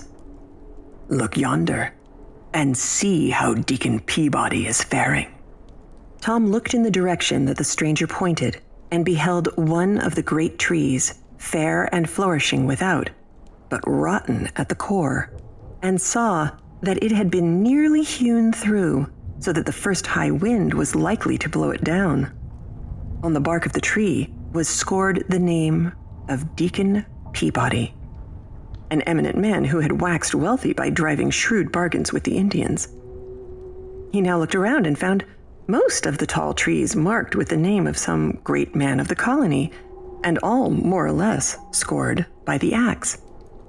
The one on which he had been seated, and which had evidently just been hewn down, bore the name of Crowninshield, and he recollected a mighty rich man of that name, who made a vulgar display of his wealth, which, it was whispered, he had acquired by buccaneering. "He's just ready for burning," said the black man with a growl of triumph. "You see, I am likely to have a good stock of firewood for winter." "But what right have you," said Tom, "to cut down Deacon Peabody's timber?" "The right of a prior claim," said the other. "This woodland belonged to me long before one of your white-faced race put foot upon the soil." "And pray, who are you, if I may be so bold?" said Tom. "Oh, I go by various names. I'm the wild huntsman in some countries, the black miner in others. In this neighborhood I am known by the name of the Black Woodsman. I am he to whom the red man consecrated this spot, and in honor of whom they now and then roasted a white man by way of a sweet-smelling sacrifice. Since the red men have been exterminated by you white savages, I amuse myself by presiding at the persecutions of Quakers and Anabaptists. I am the great patron and prompter of slave dealers and the grand master of the Salem witches." "The upshot of all which is that, if I mistake not," said Tom sturdily, "you are he commonly called Old Scratch?" "The same. At your service," replied the black man with a half-civil nod. Such was the opening of this interview, according to the old story, though it has almost too familiar an air to be credited. One would think that to meet with such a singular personage in the wild, lonely place would have shaken any man's nerves. But Tom was a hard-minded fellow, not easily daunted, and he had lived so long with the termagant wife that he did not even fear the devil. It is said that after this commencement, they had a long and earnest conversation together as Tom returned homeward. The black man told him of great sums of money buried by Kidd, the pirate, under the oak trees on the high ridge not far from the morass. All these were under his command, and protected by his power, so that none could find them but such as propitiated his favor. These he offered to place within Tom Walker's reach, having conceived an especial kindness for him, but they were to be had only on certain conditions. What these conditions were may be easily surmised, though Tom never disclosed them publicly. They must have been very hard, for he required time to think of them, and he was not a man to stick at trifles when money was in view. When they reached the edge of the swamp, the stranger paused. "What proof have I that all you have been telling me is true?" said Tom.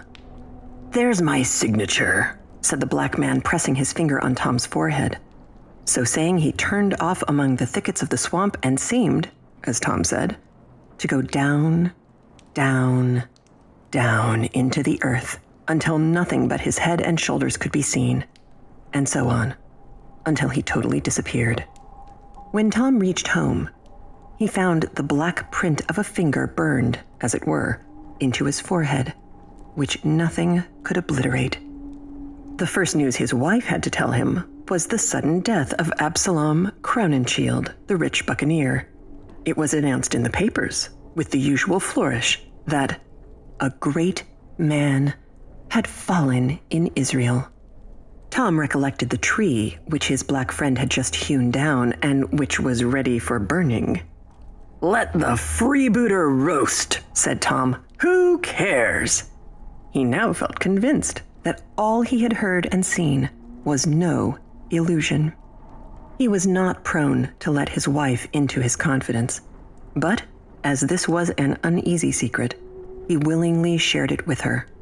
All her avarice was awakened at the mention of hidden gold, and she urged her husband to comply with the black man's terms and secure what would make them wealthy for life. However, Tom might have felt disposed to sell himself to the devil. He was determined not to do so to oblige his wife, so he flatly refused, out of the mere spirit of contradiction. Many and bitter were the quarrels they had on the subject, but the more she talked, the more resolute was Tom not to be damned to please her. At length, she determined to drive the bargain on her own account, and if she succeeded, to keep all the gain to herself. Being of the same fearless temper as her husband, she set off for the old Indian fort toward the close of a summer's day. She was many hours absent. When she came back, she was reserved and sullen in her replies. She spoke something of a black man whom she had met about the twilight hewing at the root of a tall tree. He was sulky, however, and he would not come to terms. She was to go again with a propitiatory offering, but what it was, she forbore to say. The next evening, she set off again for the swamp, with her apron heavily laden. Tom waited and waited for her, but in vain. Midnight came, but she did not make her appearance. Morning, noon, night returned, but still she did not come.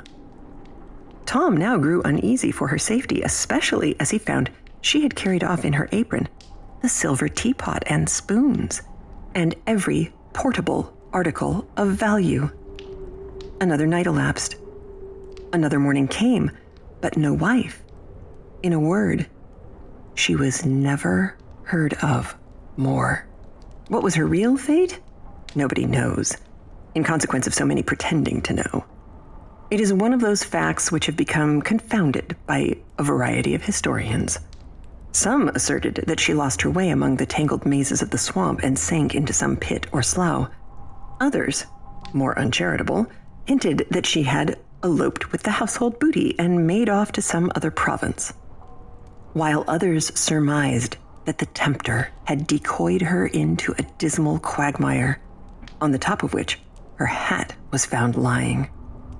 In confirmation of this, it was said a great black man with an axe on his shoulder was seen late that very evening coming out of the swamp, carrying a bundle tied in a check apron, with an air of surly triumph.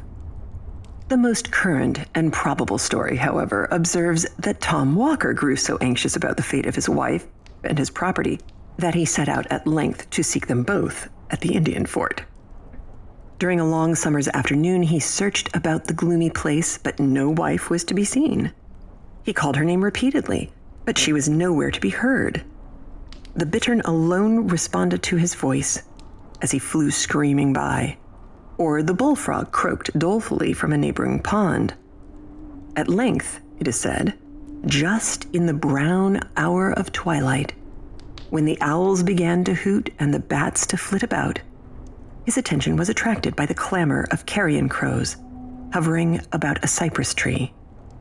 He looked up and beheld a bundle tied in a check apron and hanging in the branches of the tree, with a great vulture perched hard by as if keeping watch upon it. He leapt with joy, for he recognized his wife's apron and supposed it to contain the household valuables. "Let us get a hold of the property," said he consolingly to himself, "and we will endeavor to do without the woman."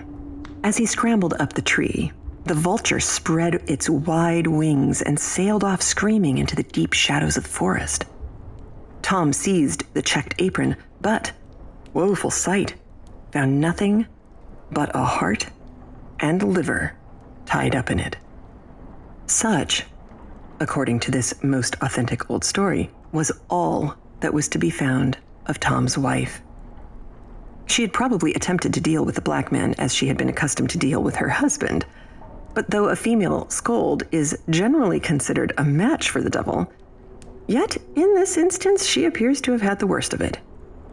She must have died game, however, for it is said Tom noticed many prints of cloven feet deeply stamped about the tree and found handfuls of hair that looked as if they had been plucked from the coarse black shock of the woodsman. Tom knew his wife's prowess by experience. He shrugged his shoulders as he looked at the signs of fierce clapper-clawing. "Egad," he said to himself, "Old Scratch must have had a tough time of it." Tom consoled himself for the loss of his property with the loss of his wife, for he was a man of fortitude. He even felt something like gratitude towards the Black Woodsman, who, he considered, had done him a kindness. He sought, therefore, to cultivate a further acquaintance with him, but for some time without success. The old black legs played shy, for whatever people may think, he is not always to be had for the calling. He knows how to play his cards when pretty sure of the game. At length, it is said, when delay had whetted Tom's eagerness to the quick and prepared him to agree to anything rather than not gain the promised treasure, he met the black man one evening in his usual woodsman's dress, with his axe on his shoulder, sauntering along the swamp and humming a tune. He affected to receive Tom's advances with great indifference, made brief replies, and went on humming his tune. By degrees, however, Tom brought him to business, and they began to haggle about the terms on which the former was to have the pirate's treasure. There was one condition which need not be mentioned, being generally understood in all cases where the devil grants favors, but there were others about which, though of less importance, he was inflexibly obstinate. He insisted that the money found, through his means, should be employed in his service. He proposed, therefore, that Tom should employ it in the black traffic, that is to say, that he should fit out a slave ship. This, however, Tom resolutely refused. He was bad enough in all conscience, but the devil himself could not tempt him to turn slave trader. Finding Tom so squeamish on this point, he did not insist upon it, but proposed instead that he should turn usurer, the devil being extremely anxious for the increase of usurers, looking upon them as his peculiar people. To this, no objections were made, for it was just to Tom's taste. "You shall open a broker's shop in Boston next month." "I'll do it tomorrow if you wish," said Tom Walker. "You shall lend money at 2% a month." "Egad, I'll charge 4, replied Tom Walker. "You shall extort bonds, foreclose mortgages, drive the merchants to bankruptcy." "I'll drive them to the devil," cried Tom Walker. "You are the usurer for my money," said Blacklegs with delight. "When will you want the rhino?" "This very night."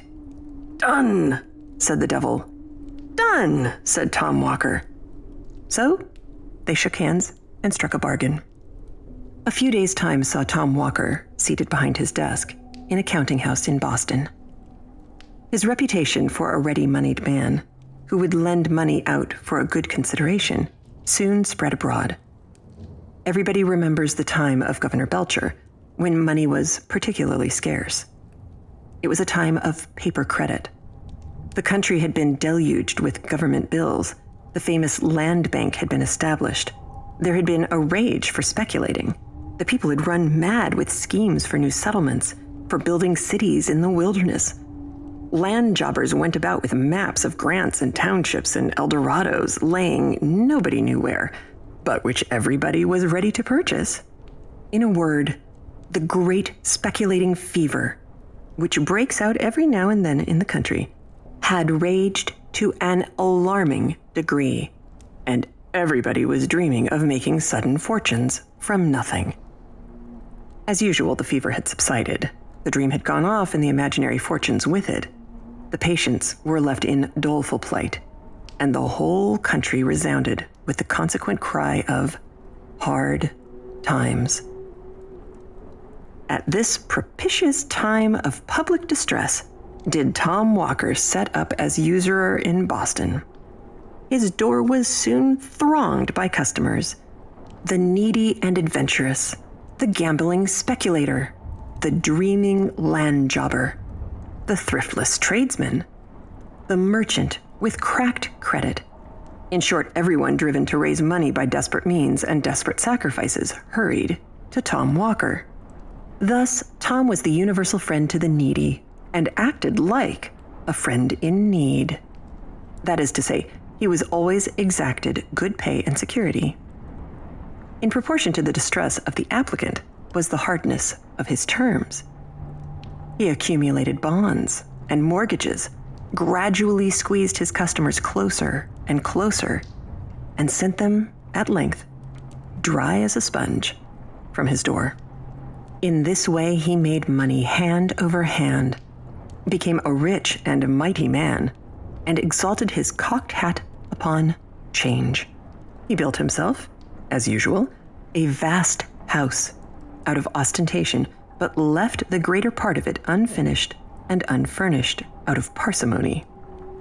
He even set up a carriage in the fullness of his vainglory, though he nearly starved the horses which drew it. And, as the ungreased wheels groaned and screeched on the axle-trees, you would have thought you heard the souls of the poor debtors he was squeezing. As Tom waxed old, however, he grew thoughtful. Having secured the good things of this world, he began to feel anxious about those of the next. He thought with regret of the bargain he had made with his black friend, and set his wits to work to cheat him out of the conditions. He became, therefore, all of a sudden, a violent churchgoer. He prayed loudly and strenuously as if heaven were to be taken by force of lungs. Indeed, one might always tell when he had sinned most during the week by the clamor of his Sunday devotion. The quiet Christians, who had been modestly and steadfastly traveling Zionward, were struck with self-reproach at seeing themselves so suddenly outstripped in their career by this new-made convert. Tom was as rigid in religious as in money matters. He was a stern supervisor and censurer of his neighbors, and seemed to think every sin entered up to their account became a credit on his own side of the page. He even talked of the expediency of reviving the persecution of Quakers and Anabaptists. In a word, Tom's zeal became as notorious as his riches. Still, in spite of all this strenuous attention to forms, Tom had a lurking dread that the devil, after all, would have his due. That he might not be taken unawares, therefore, it is said he always carried a small Bible in his coat pocket. He also had a great folio Bible on his counting-house desk, and would frequently be found reading it when people called on business. On such occasions, he would lay his green spectacles in the book to mark the place, while he turned round to drive some usurious bargain. Some say that Tom grew a little crack-brained in his old days, and that, fancying his end approaching, he had his horse new shod, saddled, and bridled, and buried with his feet uppermost, because he supposed that, at the last day, the world would be turned upside down, in which case he should find his horse standing, ready for mounting, and he was determined at the worst to give his old friend a run for it. This, however, is probably a mere old wives' fable. If he really did take such a precaution, it was totally superfluous, at least, so says the authentic old legend, which closes his story in the following manner. One hot summer afternoon in the dog days, just as a terrible black thunder gust was coming up, Tom sat in his counting house in his white linen cap and India silk morning gown. He was on the point of foreclosing a mortgage by which he would complete the ruin of an unlucky land speculator for whom he had professed the greatest friendship. The poor land jobber begged him to grant a few months' indulgence. Tom had grown testy and irritated, and refused another delay. "My family will be ruined and brought upon the parish," said the land jobber. "Charity begins at home," replied Tom. "I must take care of myself in these hard times." "You have made so much money out of me," said the speculator. Tom lost his patience and his piety. "The devil take me if I have made a farthing," said he. Just then, there were 3 loud knocks at the street door. He stepped out to see who was there. A black man was holding a black horse, which neighed and stamped with impatience. "Tom, you're come for," said the black fellow gruffly. Tom shrank back, but too late. He had left his little Bible at the bottom of his coat pocket, and his big Bible on the desk buried under the mortgage he was about to foreclose. Never was a sinner taken more unawares. The black man whisked him like a child into the saddle, gave the horse the lash, and away he galloped, with Tom on his back, in the midst of the thunderstorm. The clerks stuck their pens behind their ears and stared after him from the windows. Away went Tom Walker, dashing down the streets, his white cap bobbing up and down, his morning gown fluttering in the wind, and his steed striking fire out of the pavement at every bound. When the clerks turned to look for the black man, he had disappeared. Tom Walker never returned to foreclose the mortgage. A countryman who lived on the border of the swamp reported that in the height of the thundergust, he had heard a great clattering of hoofs and a howling along the road, and running to the window, caught sight of a figure, such as I have described, on a horse that galloped like mad across the fields, over the hills, and down into the black hemlock swamp toward the old Indian fort. And that shortly after, a thunderbolt falling in that direction seemed to set the whole forest in a blaze. The good people of Boston shook their heads and shrugged their shoulders, but had been so much accustomed to witches and goblins and tricks of the devil in all kinds of shapes from the first settlement of the colony, that they were not so much horror-struck as might have been expected. Trustees were appointed to take charge of Tom's effects. There was nothing, however, to administer upon. On searching his coffers, all his bonds and mortgages were reduced to cinders. In place of gold and silver, his iron chest was filled with chips and shavings. 2 skeletons lay in his stable instead of his half-starved horses, and the very next day, his great house took fire and was burned to the ground. Such was the end of Tom Walker and his ill-gotten wealth. Let all griping money brokers lay this story to heart. The truth of it is not to be doubted. The very hole under the oak trees, whence he dug Kid's money, is to be seen to this day, and the neighboring swamp and old Indian fort are often haunted in stormy nights by a figure on horseback, in a morning gown and white cap, which is doubtless the troubled spirit of the usurer. In fact, the story has resolved itself into a proverb, and is the origin of that popular saying, so prevalent throughout New England, of the devil and Tom Walker.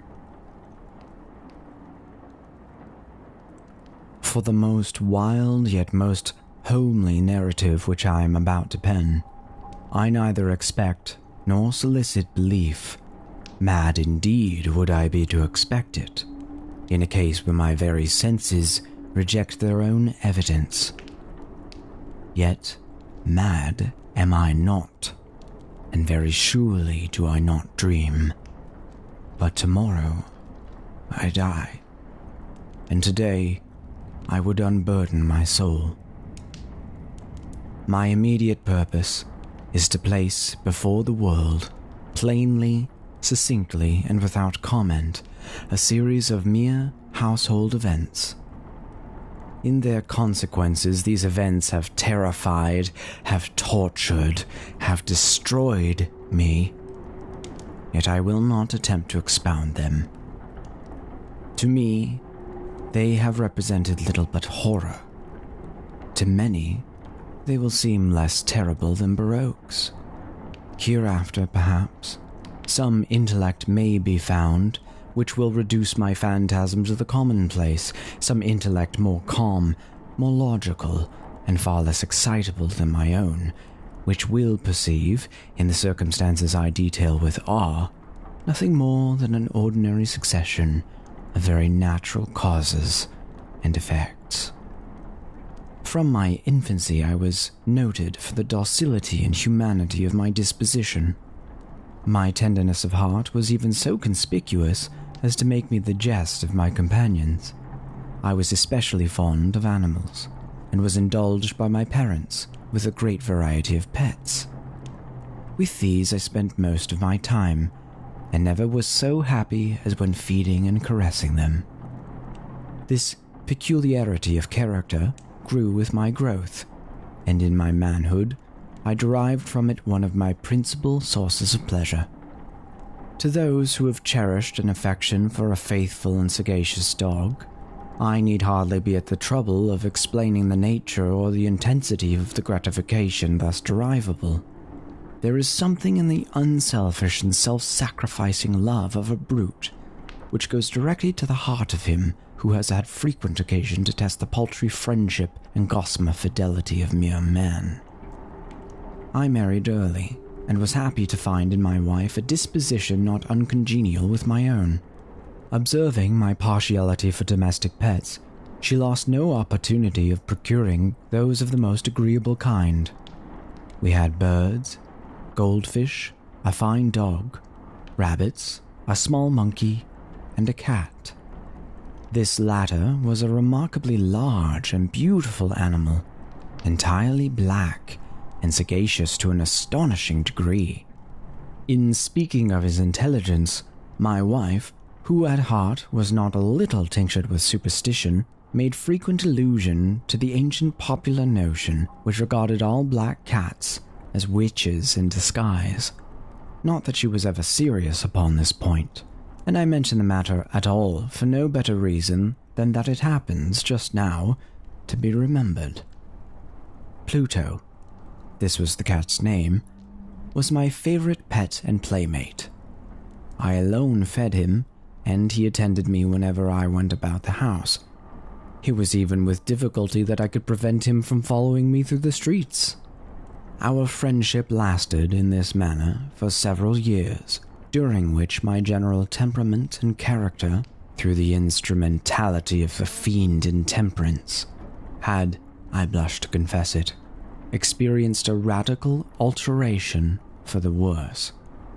I grew, day by day, more moody, more irritable, more regardless of the feelings of others. I suffered myself to use intemperate language to my wife. At length, I even offered her personal violence. My pets, of course, were made to feel the change in my disposition. I not only neglected, but ill-used them. For Pluto, however, I still retained sufficient regard to restrain me from maltreating him, as I made no scruple of maltreating the rabbits, the monkey, or even the dog, when by accident or through affection they came in my way. But my disease grew upon me, for what disease is like alcohol?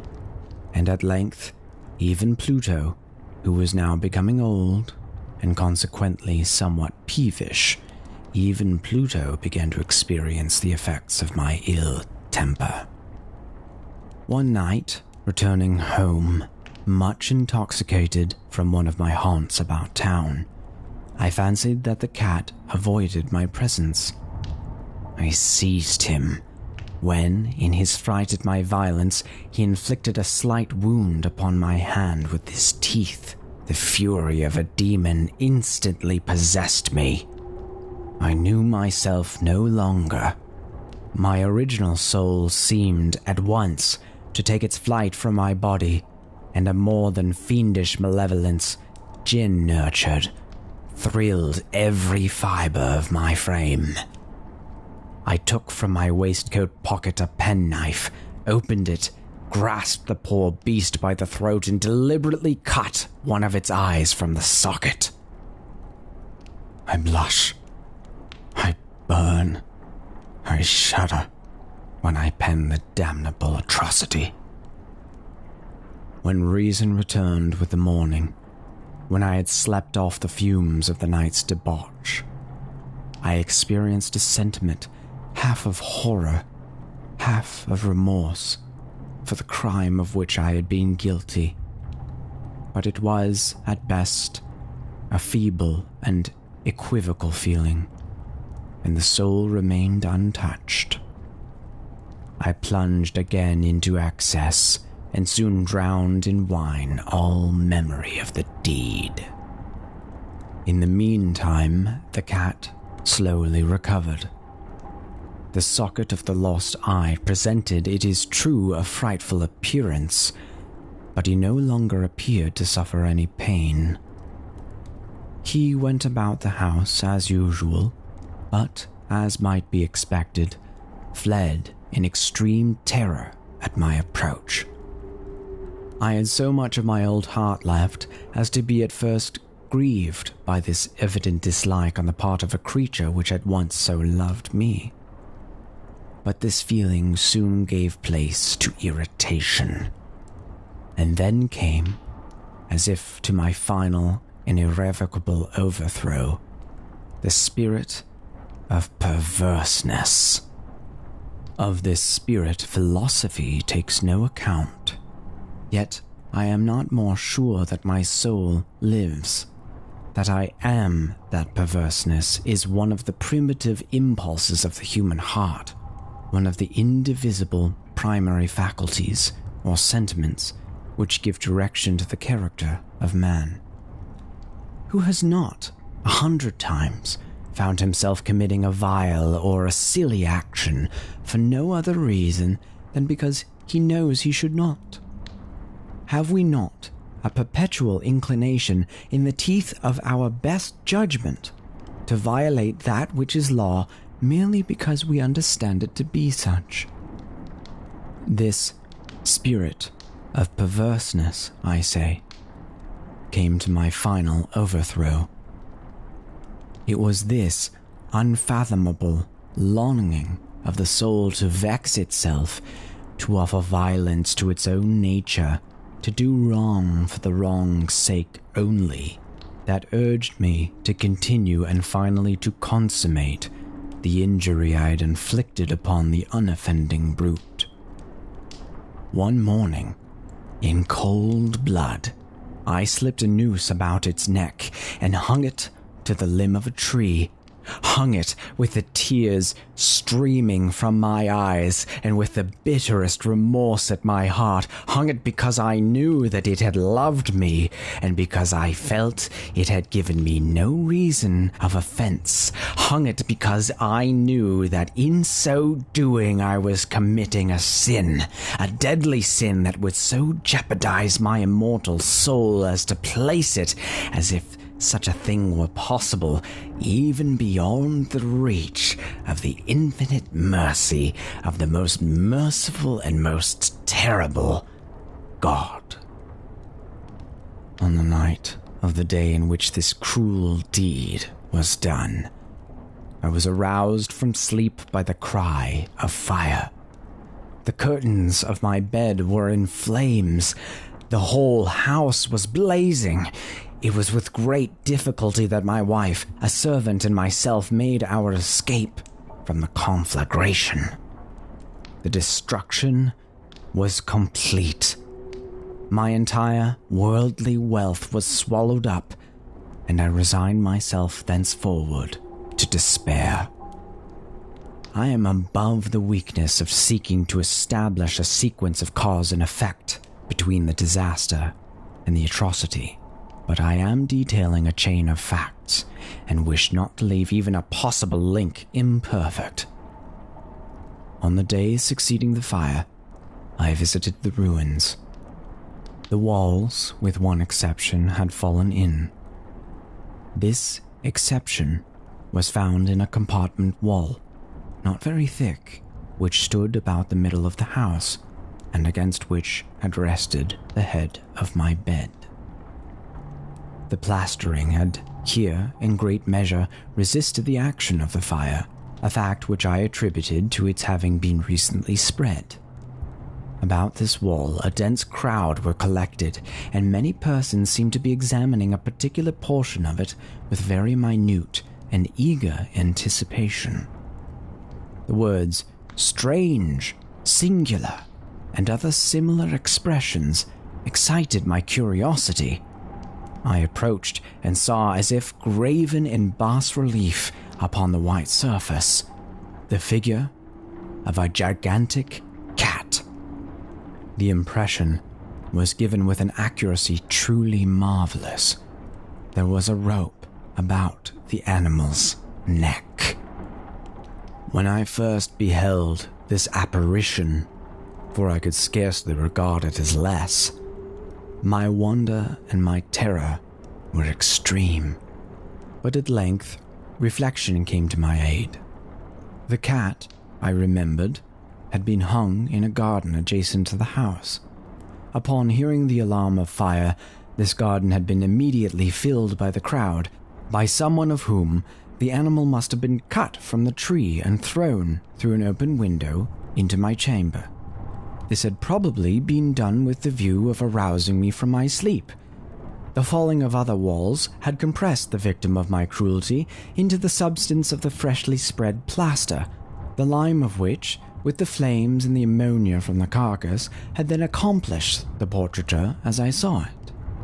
Although I thus readily accounted to my reason, if not altogether to my conscience, for the startling fact just detailed, it did not less fail to make a deep impression upon my fancy.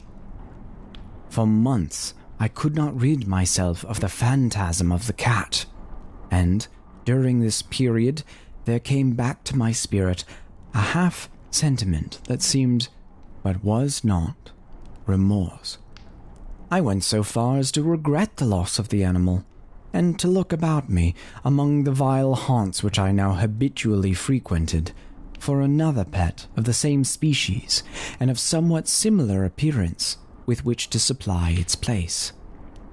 One night, as I sat, half stupefied, in a den of more than infamy, my attention was suddenly drawn to some black object, reposing upon the head of one of the immense hogsheads of gin, or of rum, which constituted the chief furniture of the apartment.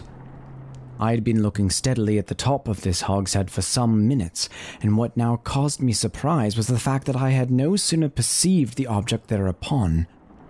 I approached it and touched it with my hand. It was a black cat, a very large one, fully as large as Pluto, and closely resembling him in every respect but one.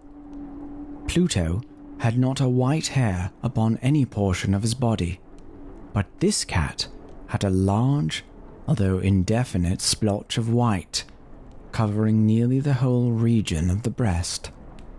Upon my touching him, he immediately arose, purred loudly, rubbed against my hand, and appeared delighted with my notice.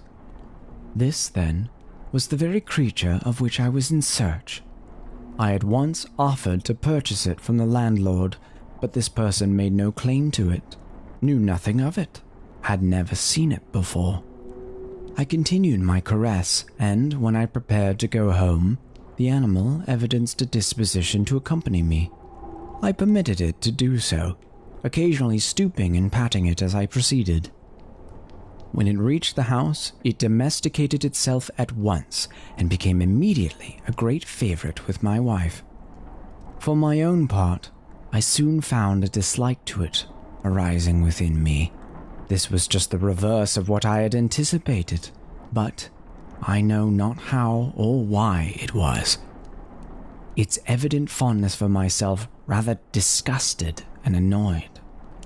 By slow degrees, these feelings of disgust and annoyance rose into the bitterness of hatred. I avoided the creature, a certain sense of shame and the remembrance of my former deed of cruelty preventing me from physically abusing it. I did not, for some weeks, strike or otherwise violently ill-use it, but gradually, very gradually, I came to look upon it with unutterable loathing, and to flee silently from its odious presence, as from the breath of a pestilence. What added, no doubt, to my hatred of the beast was the discovery on the morning after I brought it home that, like Pluto, it had also been deprived of one of its eyes. This circumstance, however, only endeared it to my wife, who, as I have already said, possessed, in a high degree, that humanity of feeling which had once been my distinguishing trait and the source of many of my simplest and purest pleasures. With my aversion to this cat, however, its partiality for myself seemed to increase. It followed my footsteps with a pertinacity which it would be difficult to make the reader comprehend. Whenever I sat, it would crouch beneath my chair or spring upon my knees, covering me with its loathsome caresses.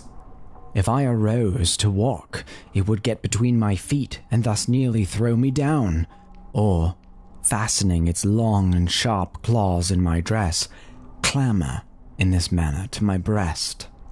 At such times, although I longed to destroy it with a blow, I was yet withheld from so doing, partly by a memory of my former crime, but chiefly, let me confess it at once, by absolute dread of the beast. This dread was not exactly a dread of physical evil, and yet I should be at a loss how otherwise to define it. I am almost ashamed to own, yes, even in this felon's cell I am almost ashamed to own, that the terror and horror with which the animal inspired me had been heightened by one of the merest chimeras it would be possible to conceive. My wife had called my attention more than once to the character of the mark of white hair, of which I have spoken, and which constituted the sole visible difference between the strange beast and the one I had destroyed. The reader will remember that this mark, although large, had been originally very indefinite, but by slow degrees nearly imperceptible, and which for a long time my reason struggled to reject as fanciful, it had, at length, assumed a rigorous distinctiveness of outline. It was now the representation of an object that I shudder to name, and for this, above all, I loathed and dreaded, and would have rid myself of the monster had I dared. It was now, I say, the image of a hideous, of a ghastly thing, of the gallows. O mournful and terrible engine of horror and crime, of agony and of death. And now was I indeed wretched beyond the wretchedness of mere humanity, and a brute beast whose fellow I had contemptuously destroyed, a brute beast to work out for me, a man fashioned in the image of the high God. So much of insufferable woe. Alas, neither by day nor by night knew I the blessing of rest any more. During the former, the creature left me no moment alone, and in the latter I started hourly from dreams of unutterable fear to find the hot breath of the thing upon my face, and its vast weight an incarnate nightmare that I had no power to shake off, incumbent eternally upon my heart. Beneath the pressure of torments such as these, the feeble remnant of the good within me succumbed. Evil thoughts became my sole intimates, the darkest and most evil of thoughts. The moodiness of my usual temper increased to hatred of all things and of all mankind, while, from the sudden, frequent, and ungovernable outbursts of a fury to which I now blindly abandoned myself, my uncomplaining wife, alas, was the most usual and the most patient of sufferers. One day, she accompanied me, upon some household errand, into the cellar of the old building which our poverty compelled us to inhabit. The cat followed me down the steep stairs, and nearly throwing me headlong, exasperated me to madness.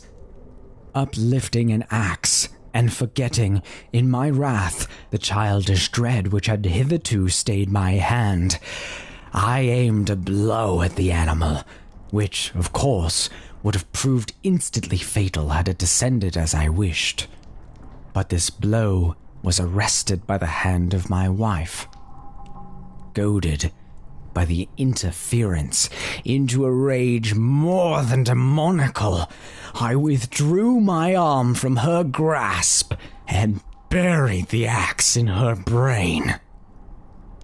She fell, dead, upon the spot, without a groan. This hideous murder accomplished, I set myself forthwith and with entire deliberation to the task of concealing the body. I knew that I could not remove it from the house either by day or by night without risk of being observed by the neighbors. Many projects entered my mind. At one period, I thought of cutting the corpse into minute fragments and destroying them by fire. At another, I resolved to dig a grave for it in the floor of the cellar. Again, I deliberated about casting it into the well in the yard, about packing it in a box as if merchandise with the usual arrangements, and so getting a porter to take it from the house. Finally, I hit upon what I considered a far better expedient than either of these. I determined to wall it up in the cellar, as the monks of the Middle Ages are recorded to have walled up their victims. For a purpose such as this, the cellar was well adapted. Its walls were loosely constructed, and had lately been plastered throughout with a rough plaster, which the dampness of the atmosphere had prevented from hardening.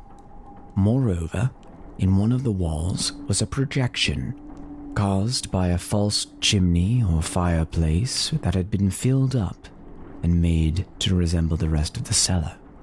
I made no doubt that I could readily displace the bricks at this point, insert the corpse, and wall the hole up as before, so that no eye could detect anything suspicious.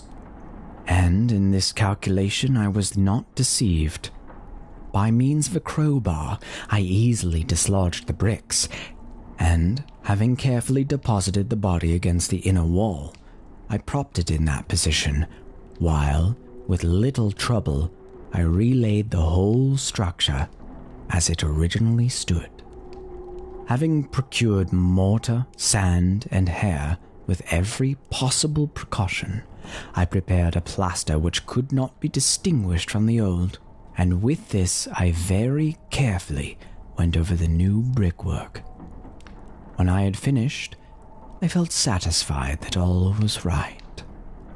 The wall did not present the slightest appearance of having been disturbed.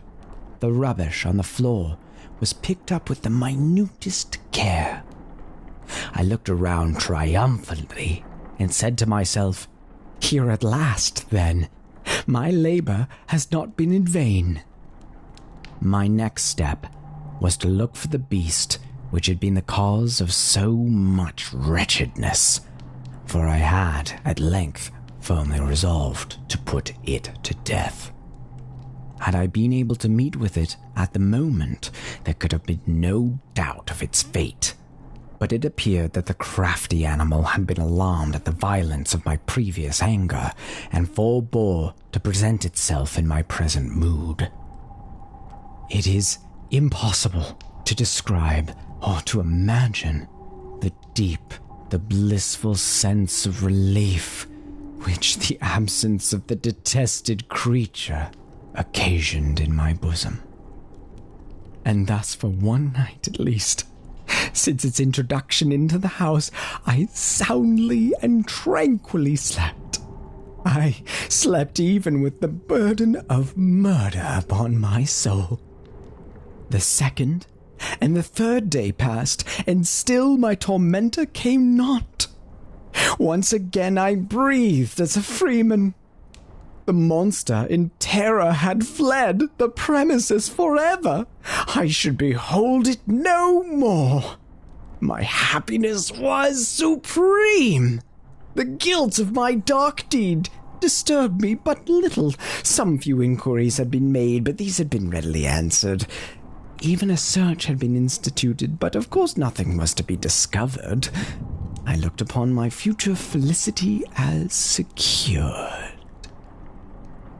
Upon the fourth day of the assassination, a party of the police came, very unexpectedly, into the house and proceeded again to make a rigorous investigation of the premises. Secure, however, was the inscrutability of my place of concealment. I felt no embarrassment whatever. The officers bade me accompany them in their search. They left no nook or corner unexplored. At length, for the third or fourth time, they descended into the cellar. I quivered not in a muscle. My heart beat calmly as that of one who slumbers in innocence. I walked the cellar from end to end. I folded my arms upon my bosom and roamed easily to and fro. The police were thoroughly satisfied and prepared to depart. Oh, the glee in my heart was too strong to be restrained. I burned to say, if but one word, by way of triumph, and to render doubly sure their assurance of my guiltlessness. "Gentlemen," I said at last, as the party ascended the steps, "I delight to have allayed your suspicions. I wish you all health and a little more courtesy. By the by, gentlemen, This is a very well-constructed house." In the rabid desire to say something easily, I scarcely knew what I uttered at all. I may say an excellently well-constructed house. These walls— Are you going, gentlemen? These walls are solidly put together. And here, through the mere frenzy of bravado, I rapped heavily with a cane which I held in my hand, upon that very portion of the brickwork behind which stood the corpse of the wife of my bosom. But may God shield and deliver me from the fangs of the arch-fiend.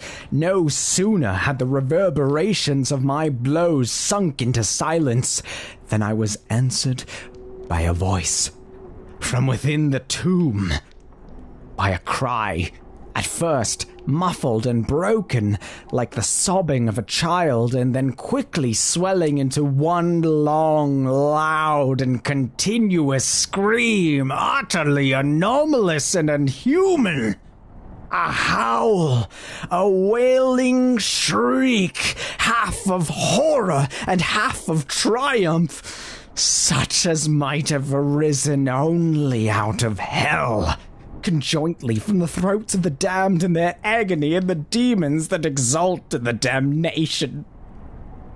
Of my own thoughts, it is folly to speak.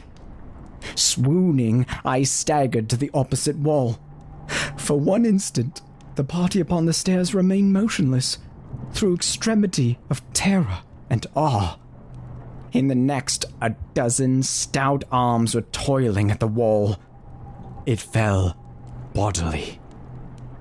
The corpse, already greatly decayed and clotted with gore, stood erect before the eyes of the spectators.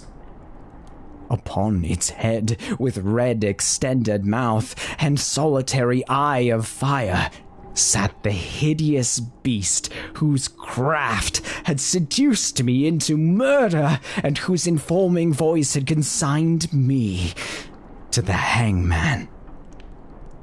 I had walled the monster up within the tomb.